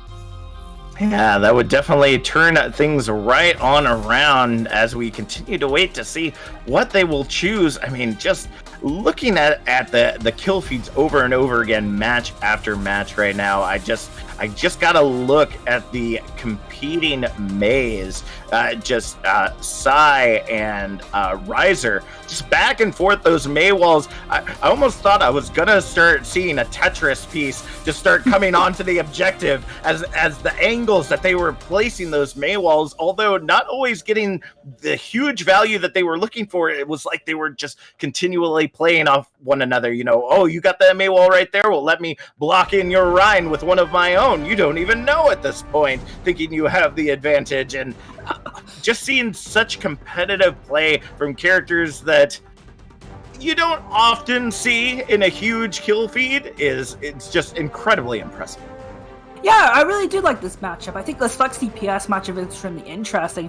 I think both of these teams know there is a Flex DPS matchup to be had here. You saw Psy roll it on the Doomfist, and Riser's response is, I'm playing Sombra, I'm countering my Flex DPS counterpart. I want to beat Psy. That was Riser's response there. Unfortunately, didn't work out there, but I think that's a good attitude to have, and I think that Flex DPS matchup is definitely something to watch. And when you get into this higher tier of Overwatch, really that's the game that everyone's playing. It's the mental, the counters versus the counters. Oh, you come out with this? Well, we're going to come out with that. Hand versus hand, trying to see who can end up taking over the other with the moves that they're putting in. Obviously, ultimates end up summing up a large part of that as well, and you don't want to give those up so easily during the middle of an engagement, but it's definitely been an interesting setup that we're seeing between these two teams. Very similar to how we saw Revival and Maryville, but the question is, will Ardour be able to turn this around? It's a very good question. I think, they have the map choice. They're definitely capable of it, right? They've got so many talented players. They've got an extremely hungry DPS line. I'm still interested in that DPS line versus support line matchup. Angelic and Switch versus Chopper and Riser. I'm really interested in that battle, and I'm going to continue to monitor it across the series. And I'm just super interested because I like both of these teams. I like both of these sets of players. I think both of them are extremely talented. Although I do love Susanoo's branding, so I do have a slight bit of bias towards them, but I think both of these teams are extremely talented, and I'm really excited for how this matchup's going to play out. Yes, and we are headed to Eichenwald for our next map. Very interesting choice. As you said, King's Row is kind of the place to be if you want to be playing out that brawl, but maybe Ardour looking to change things up a little bit. Obviously, on this first objective, you're going to want to play Brawly to try to defend it out, but if for some reason Susanoo takes the objective rather quickly, Ardour now has very long sight lines when you're going into objective Bravo and Charlie that they can be able to utilize, and maybe that's the end game. Yeah, absolutely. This is both teams. They're going to go for this brawl matchup. That they seem confident in that brawl matchup. And again, I think I want to watch these mains. Like you were saying, they've been matching each other every single time. This Flex DPS matchup, it's going to be exciting.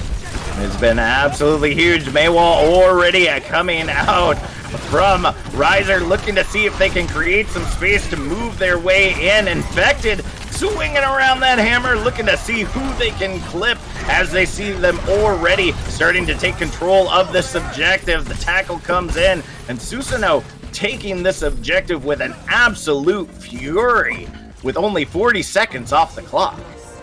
I have to say, I'm so impressive. I'm so impressed by that Susanoo attack because, and Infected in particular, because most main tanks you know, one of your first trials experiences, one of your first trials matches, and you come in and you perform like that on your first fight in Icable, like hyper aggressive, you're confident. I love it. And look, they're reaping the benefits right now. That's another pick. The snowball effect is coming into play. They just need to make sure they take advantage of those ultimates and advantages that they have, because otherwise it could get a little bit closer like it did on Lijiang. Alright, well, Ardour with the map choice really needs to find a way to turn this around. Susanoo already taking control of this high ground, very vital space for Ardour to be able to hold, and it looks like they're going to fight their way up to the top to see if they can get those picks. Here it comes. We have the Amp Matrix already invested from Susanoo as we see the Maywall separating it out, not being able to find the value that they're hoping for, but that payload's continuing, inching ever closer right now. A switch of being able to jump up and down and provide that value from afar. Now we see them falling down. Ardour now control of that high ground, but that payload's going to continue to keep making its way to the objective already on this bridge. Now we see Amp Matrix coming out from HDP, looking to see if it can find that value. Really, we haven't even seen a traded pick just yet, but Ardour now in control of this objective might be able to find a way to shut this down. High Noon coming out from Chopper finds Psy in the end, and Riser and Lord Grim investing the Blizzard and Shatter as well. This is going to be a cleanup from Ardour, but a costly one. Yeah, expensive fight for Ardour, but an extremely important one, because look at the distance Susanoo and I have to traverse to even get to this objective, to even think about capturing the point. They have to think about how Ardour now has this high ground automatically. Yeah, Ardour maybe only has one tool to use this next fight. They have that, of course, they've got that self-destruct, but Susanoo, they can build up to their options. They've got Soundbarrier, they've got both support ultimates. This is going to be extremely interesting moment in this matchup, because it's really hard for Susanoo to get the ground that they need, but they have the tools to do so. Alright, Susanoo making their way onto the high ground and bringing it back. Diva Bomb goes deep, but the beat gets invested from Angelic to keep the team alive for now. Psy does end up finding the double kill onto Lord Grim and HDP as they go ahead and try to make their way back into the objective. The supports trying to see if they can get to that payload just shy of that 5 meters they need to clean this up, and Susanoo just doing it in an absolute flourish. Lord Grim now back onto that objective, trying to see if they can hold everything together. That shield's providing a lot of safe space for them, but Susanoo able to come back and bring the pick after pick. Switch just getting pop after pop. Gummy bringing the game as well, and that's going to be objective Bravo. 4 minutes are back on the time bank as they make their way into the castle. These two teams are superbly evenly matched, but Susanoo, they just look in the groove right now. They look in their mojo. They want to play aggressive. They want to take the game to Ardour. Ardour, they have tools to respond, but you can't respond with those tools if your main tank is dead. Susanoo bringing so much energy to this game. Alright, already they have pushed Ardour back to spawn and already halfway to objective Bravo. If Ardour's gonna make a play, they gotta make it now, and here comes the Deadeye trying to see if they can zone out the Amp Matrix, but it's not gonna be enough. The damage that's being pumped out of that thing is not gonna be what you're looking for, and no value comes from that Deadeye with the payload stalled right now at the 50-meter mark. They gotta find the picks, and they gotta find them quick. Amp Matrix now coming out from Switch, looking to see if they can turn the tides. The payload inching closer and closer to the objective as a Maywall comes up from Riser, trying to create some space for them to be able to get back on this point. And Angelic and Switch, the supports playing the 3rd and 4th DPS of this team at this point, as Lord Grim getting frozen out, and Infected takes them right back to spawn once again. The picks just coming in from Susanoo, just absolutely huge, and the shatter from the top ropes ends it all. 2 minutes 45 seconds on the clock as objective Charlie is captured, and they head to the defense.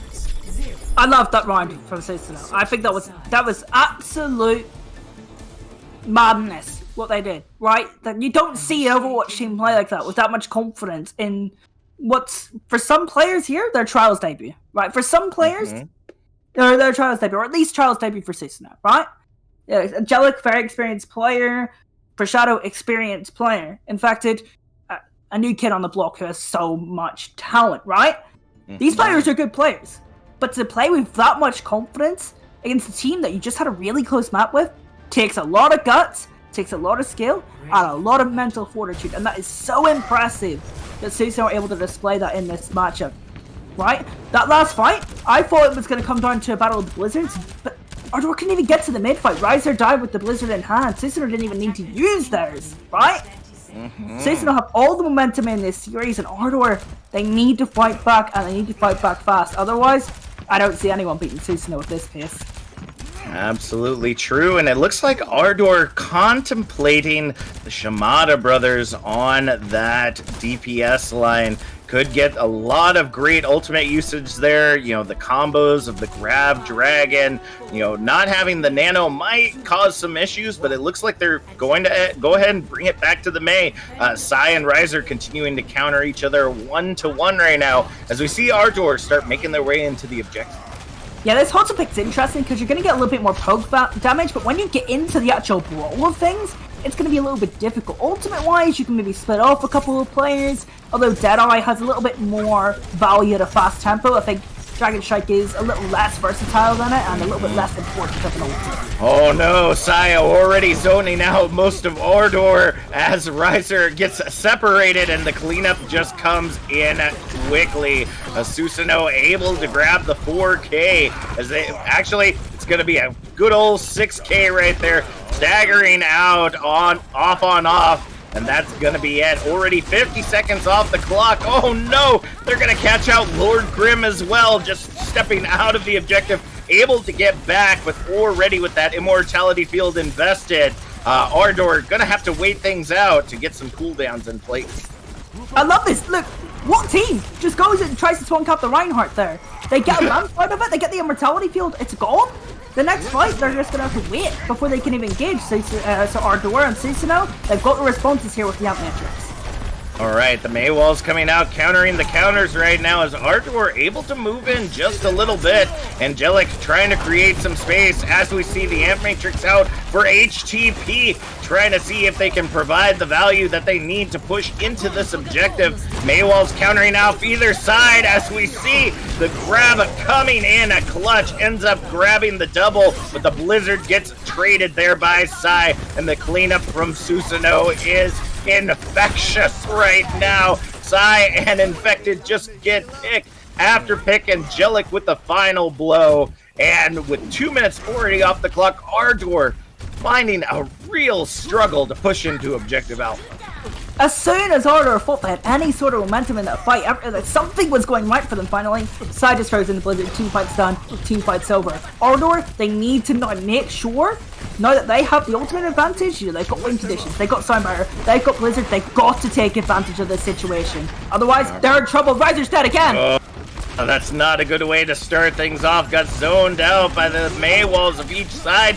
The Dragon Strike getting invested from Chopper, trying to create some space that the team can move out on or move in on. It looks like they're not going to wait for Riser to get back in the fight. They're just going to see if they can continue to push in with what they have. Foreshadow coming out with the Deadeye, though, as the aggression continues to come out. The Immortality Field saving the day, though. Diva Bomb now invested from Gummy, not finding the value it's looking for either, and the ultimates just keep coming for either side, but the picks now starting to come in as Sai hops over to the Doomfist to get back into the fight quickly, but it looks like it's all said and done now for Ardour. First pick, second tick coming in. Angelic able to find Lord Grim on that objective. Chopper trying to see if they can take down Foreshadow, but that stun is going to be just enough for them to be able to bring this fight back in their favor. With 40 seconds remaining on the clock, the remake does come back in for off on off, but they get T-Mech immediately right after. 30 seconds remain on the clock, and Susanoo still have 2 ticks to be able to hold on this objective. 30 seconds left. It's gonna have to be a quick fight and a quick response from Ardour. They're going over to the Somber Reaper, one of the fastest compositions in the game. They're putting all eggs in that basket because they've got the Moira. We know that Moira, you need to play the fight fast, otherwise you're in trouble if you get to the late fight. It's gonna be difficult though. The Amp Matrix is already up, and that's a kill! There you go. The pick comes in onto HTP as they go ahead and try to make their way into the objective. Somebody's got to touch, and they got to do it now as the DMAC comes in for off. Chopper falling to Foreshadow as well, and the Deadeye looking to grab some value ends up taking down some shield, but off, able to get back into the remake just barely. Diva Bomb now invested into the fight as Foreshadow tries to get it. No way. No way, a Charlie lineup right there. Goodness gracious. Susanoo able to get those additional picks and clear the objective, not being able to get back in. Ardour gonna be a nail biter right now as they are now on the brink of losing their first Contenders Trials match. Yeah, Ardour, the team that we're talking to Icy about. Icy thinks this is the team that they're most scared of, right? Yeah. Or maybe not scared, or the team that they respect the most, at least, right? Susanoo have come out firing. That was one of the best maps of Microvolt I've seen in a long time from any team in the Contenders scene. The momentum was brilliant. They were playing aggressive, they were playing with confidence, they were utilizing their win conditions a lot better than they were on Lijiang. Not perfect, but a lot better than it was. And they made their opponents look lost at points. Their opponents were never able to get their win conditions online. Their opponents wanted to go... Chopper wanted to play the Hanzo from a poke damage. I actually think that's a really fair call. Just poke for a little bit, then get into the brawl. Didn't get any value whatsoever. It just felt that anything Ardour wanted to do was shut down by Susanoo. Great play from them. Ardour, we know how talented these gamers are. We just want to see it here because this could be a clash of the Titans. All right, well, we will see more of them here in a few moments, folks. Continue to stay tuned. We're going to go to a quick break and be back with more North American Contenders Trial.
Welcome back to Contenders Trials, folks, where we have Susanoo versus Ardour right now, and we're seeing a repeat of our first match here in the North American division. Just Ardour kind of on the back foot right now. They are on the brink of losing their first match here in the Trials, and it seems like right now Susanoo is just all out raging, just bringing that Maryville fire that we saw in the first match, but is doing it quickly and violently, and just not letting Ardour get a second to breathe. With Ardour now getting ready to take us into Havana for our next map. I don't know, Ocean. Oh, I'm worried that Ardour might be just a little bit scared of what they're seeing coming out from these assassins. I mean, absolutely, right? Havana is I think, is a good map choice, though, right? Because Havana is very different. It's got very long sight lines, point A and point C. I mean, you can kind of summarize like point A junker time, but other than that, there's not much like it in the game, right? So going to something that's a little bit different, a little bit more difficult for Susanoo to play as aggressive, I think the map choice is good. However, the way Susanoo are playing right now, the confidence they're playing with, I imagine they're having so much fun playing like this. It's going to be hard to beat, right? Exactly. It's going to be a difficult task for Ardour. Yeah, it's going to be a very hard task indeed, because even though you have Widow's Bowling Alley at the very beginning of this map, where those long sightlines are really a great investment for the defense, if we end up seeing Susanoo just say, we'll abandon the payload for just a moment and just kind of work our way around. We'll take the fight to you, and then we'll push the payload on through. And the aggression that we've been seeing these spawn holds on Havana is nothing new in the Overwatch scene. And if this aggression is as violent as we saw on Eichenwald, I hope that Ardour has some stuff in the pocket to be able to shut this down and shut it down quick. I feel like if this continues to be a brawl mirror matchup, or becomes something of the sort, it's looking really good for Susanoo, right? Because they can play with the confidence that they're playing with so far. They're playing in this fast tempo. I'm loving watching this Overwatch, right? I'm going to have a smile on my face, right, watching Susanoo play. But what would make an even bigger smile on my face is seeing Ardour come back fighting on Havana, making a series of this, because we know how talented every single one of the Ardor players are. We saw momentum build up soundbar after soundbar. We've seen Riser and Chopper do it at the highest level, right? These players are strong. They just haven't shown it in this series, right? Because Susanoo, they're flying high right now. That's right, and it looks like Ardour might get a little bit of breathing room right now. We're going to see the swap out for Chopper as Honey Factory comes into the fight. It's going to be interesting to see how that dynamic changes going into this next map, because, when you're on a roll, it's hard to be wanting to swap someone out. But if you have that damage over distance, it looks like Honey Factory has got the sights on and are ready to roll on that Widowmaker. If Ardour can create the space for those picks to come in quickly, Susanoo could find themselves at the end of their own blade. Yeah, from what I've heard from a lot of players, Honey Factory is like a hit scan specialist. So, putting them in on Havana kind of makes sense. It's interesting, Ardour are really not opposed to using a 7-player roster, because some teams in Contenders Trials are, right? They're opposed to using a 7-player roster. They like the 6-player synergy, but Ardour, they want to make a change-up, and I think this is a good change-up. Whether it makes a difference in the series, the Susanoo are going to hold it close and make things difficult, we'll wait and see.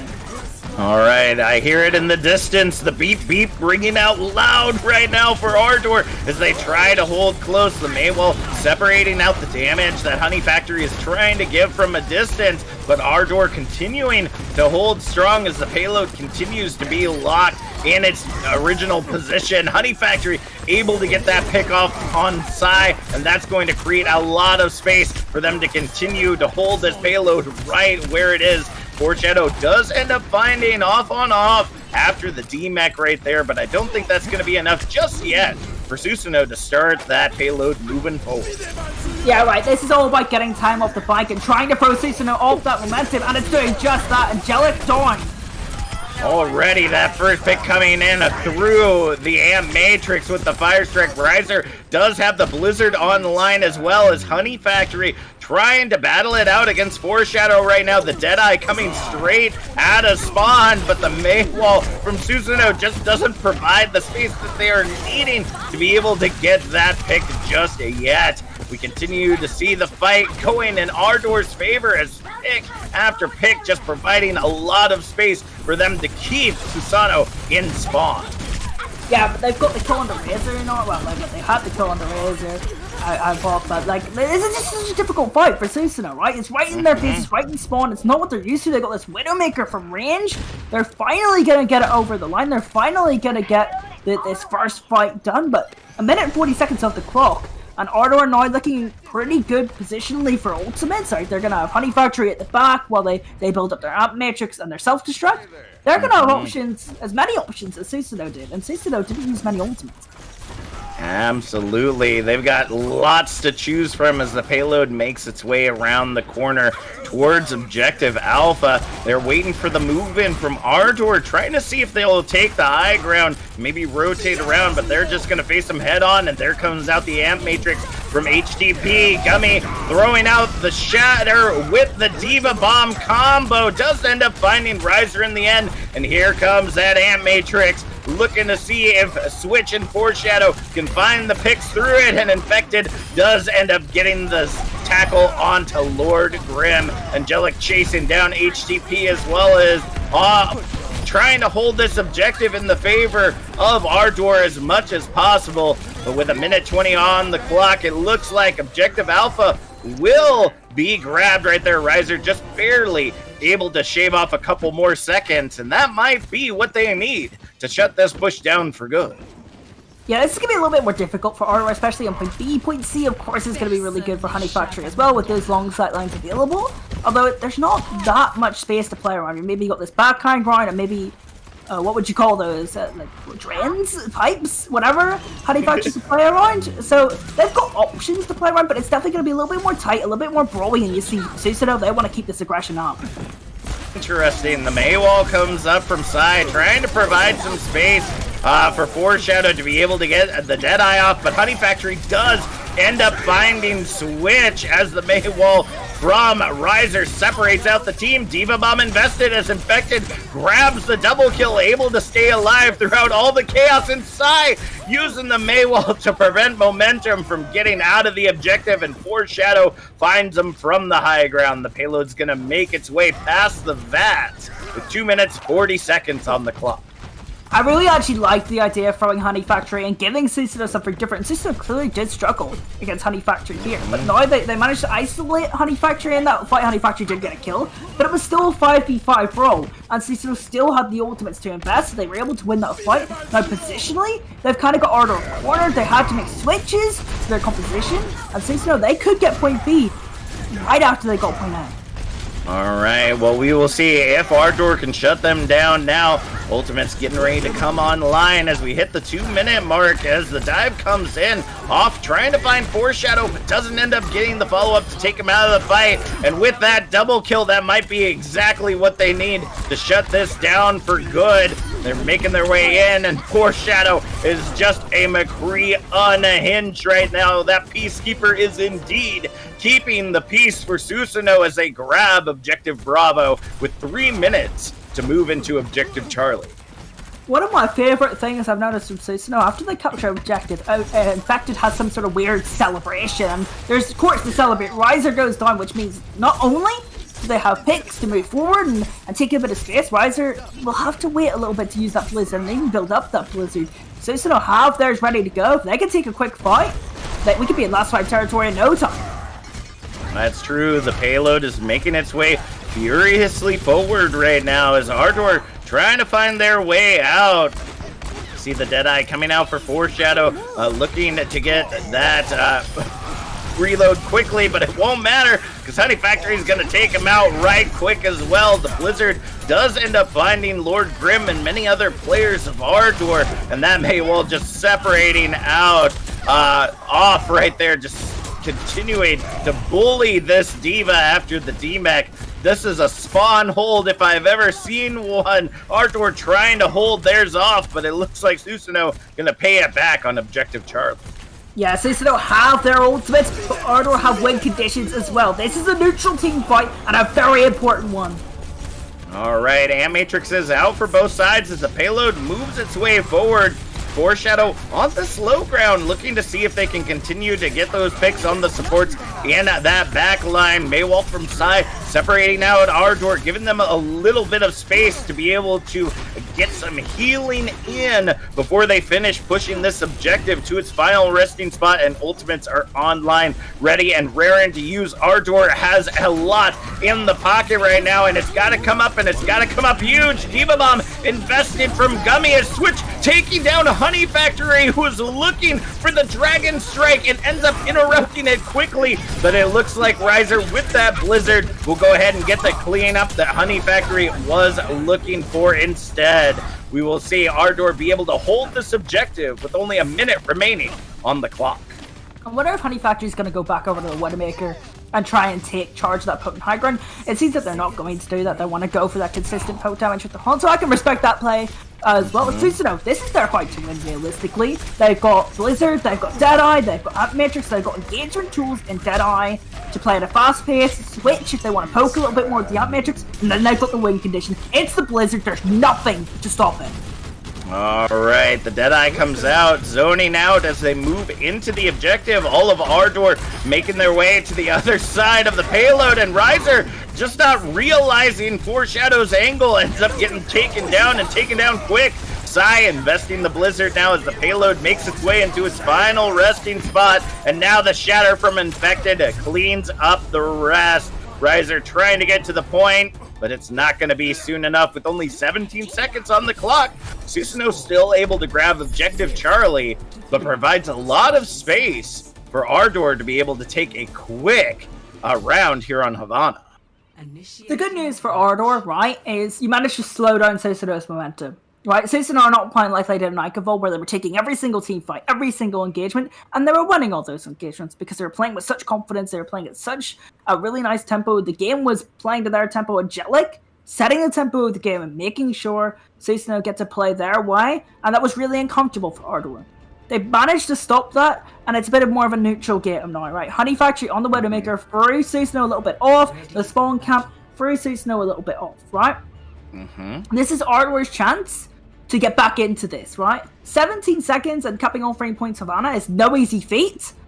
But if they can get back into this and continue to throw Susanoo off on those little occasions, they're back in this game. There are still hope for Ardour, but it's very, very difficult situations lying ahead for them. This is really their final chance or opportunity to be able to lock down this first match of Contenders Trials. And it looks like Susanoo, they're ready and raring to go. It's a repeat of Eichenwald, folks, because they're going to come out here, they're going to get aggressive, and they're going to see how long they can keep Ardour in this spot. Yeah, they have to. This is going to be difficult for Honey Factory on the Hunter, right? Because Hunter's better from range, better with that poke damage. Up close and personal, not great. Alright, Infected already investing the charge, trying to see if they can get the pick that they're looking for, and gets sought out. Lord Grim able to take them down and take them down quickly, making the 5v6, 4v6 as Honey Factory ends up finding Psy, and HTP gets the follow-up as well. That payload's going to go ahead and start moving its way forward as Susanoo head back to spawn. I say, you know, Hunter's difficult to play in those Broadway situations, but Honey Factory plays that really intelligently. Goes around the left-hand side, it's not a brawl for him anymore. It's just a poking range, it's a shooting range. And Honey Factory's positioning really helped them that fight. Infected may have got a little bit overzealous, as Susanoo did struggle with that. Both of these teams relatively similar in ults. Ardour will have the Matrix online a little bit earlier, and of course, will probably build the Blizzard a little bit faster because of the momentum they have. But Pick is definitely going to help them out as well. Yeah, Angelic already out of the fight as we see the rotation come in. Foreshadow able to tie it up, though, and the picks just coming in clutch right now for Ardour. They had the space to be able to move, and they are taking advantage of it in a fury. Lord Grim end up finding the hammer kill onto Psy, but Angelic back in the fight ends up taking down momentum. Foreshadow coming out with the Deadeye does find HTP in the end, and wow! Surprisingly, Ardour, despite the picks that they got at the beginning of that, ends up succumbing to the damage of Susanoo. What a messy team fight. And that messy team fight favors the defense tremendously. Not only do they win the team fight, but additionally that time bank goes lower and lower and lower. 2 minutes left on the clock, a fair distance to travel, an ultimate advantage for Susanoo. They've got Blizzard, they've got both their tank ultimates and a Sun Barrier coming up. It's looking good for them right now. Right, Shatter comes out, ends up grabbing off, but Momentum investing the sound barrier to try to see if they can keep everything together. And with the pick onto Sai, it may be the space that they need. There it is, single, double, triple kill coming in right now as Honey Factory trying to see if they can find Switch in the end, and will end up being successful. 1 minute, 35 seconds remaining on the clock, and I'm pretty sure right here we're going to see an objective alpha capture. Yeah, point captured for Ardour. That was a very difficult team fight for them, right? Ultimates at the start of the fight looked pretty even, right? Although Susanoo, they had the defensive advantage. I thought they were going to make a little bit more of their ultimates, and they'd get their timing a little bit better. But a really nice pick from Honey Factory on the side meant that Blizzard isn't there anymore. That ultimate advantage isn't there anymore. Ardour take advantage, and now this fight, up close and personal is extremely important for them. All right, the Maywall out from Riser, creating some space for them to move as we see the beat being invested from Angelic to try to keep Susanoo in this fight for now. The payload's moving its way forward, but now Sai has got Lord Grim cornered right now, and Infected takes advantage of the fight. Riser does end up finding Angelic in the end, tying it up, but Foreshadow sends off right back to spawn. The spawn is not far away. With only 3 minutes on the clock, Ardour can take it back, and take it back quickly.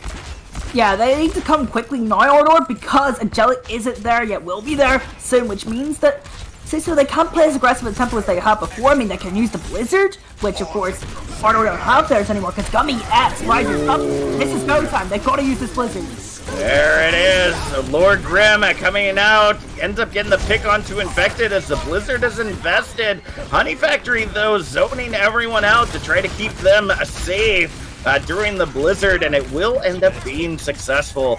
Payload's going to start moving its way forward, and with no main tank presence to be able to hold them together, Riser's going to go ahead and start blocking them off, a 1-for-1. Switch, Sai, they fall like a stack of dominoes as Ardour starts pushing their way through the objective.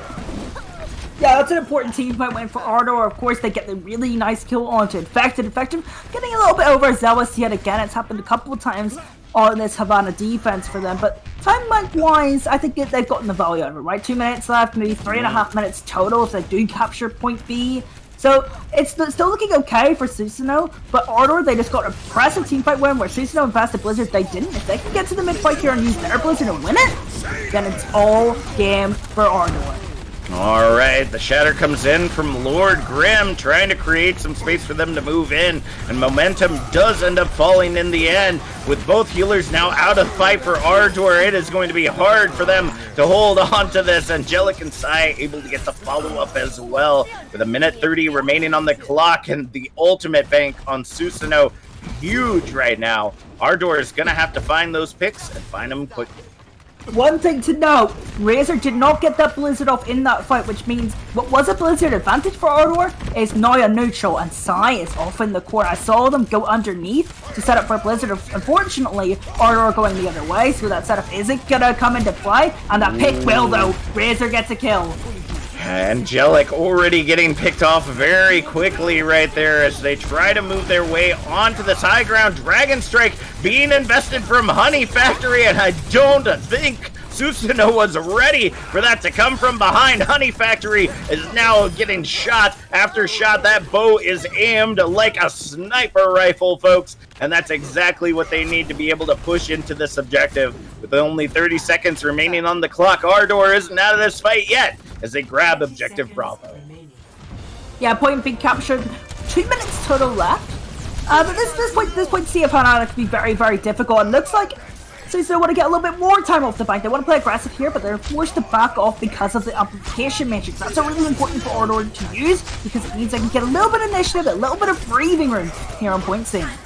Ooh, Foreshadow already finding Honey Factory at the beginning of the fight, and the beat gets invested from Momentum as well as the Blizzard from Sai. to try to turn this around in their favor, and that's exactly what it is. Susanoo has Ardor right where they want them. This is not Point Alpha, folks. This is spawn Point Charlie for the attackers, and with only 2 doors to move out of on the same side as well, it's going to be hard for Ardor to be able to move their way out here. The Shatter invested from Infected, but Riser creating space with the Blizzard. Side does end up finding off in the end, and Infected onto HTP. The picks just keep coming in. There's nothing that can stop Susanoo, nothing to keep them from grabbing this map away from Ardor and locking in their first victory tonight.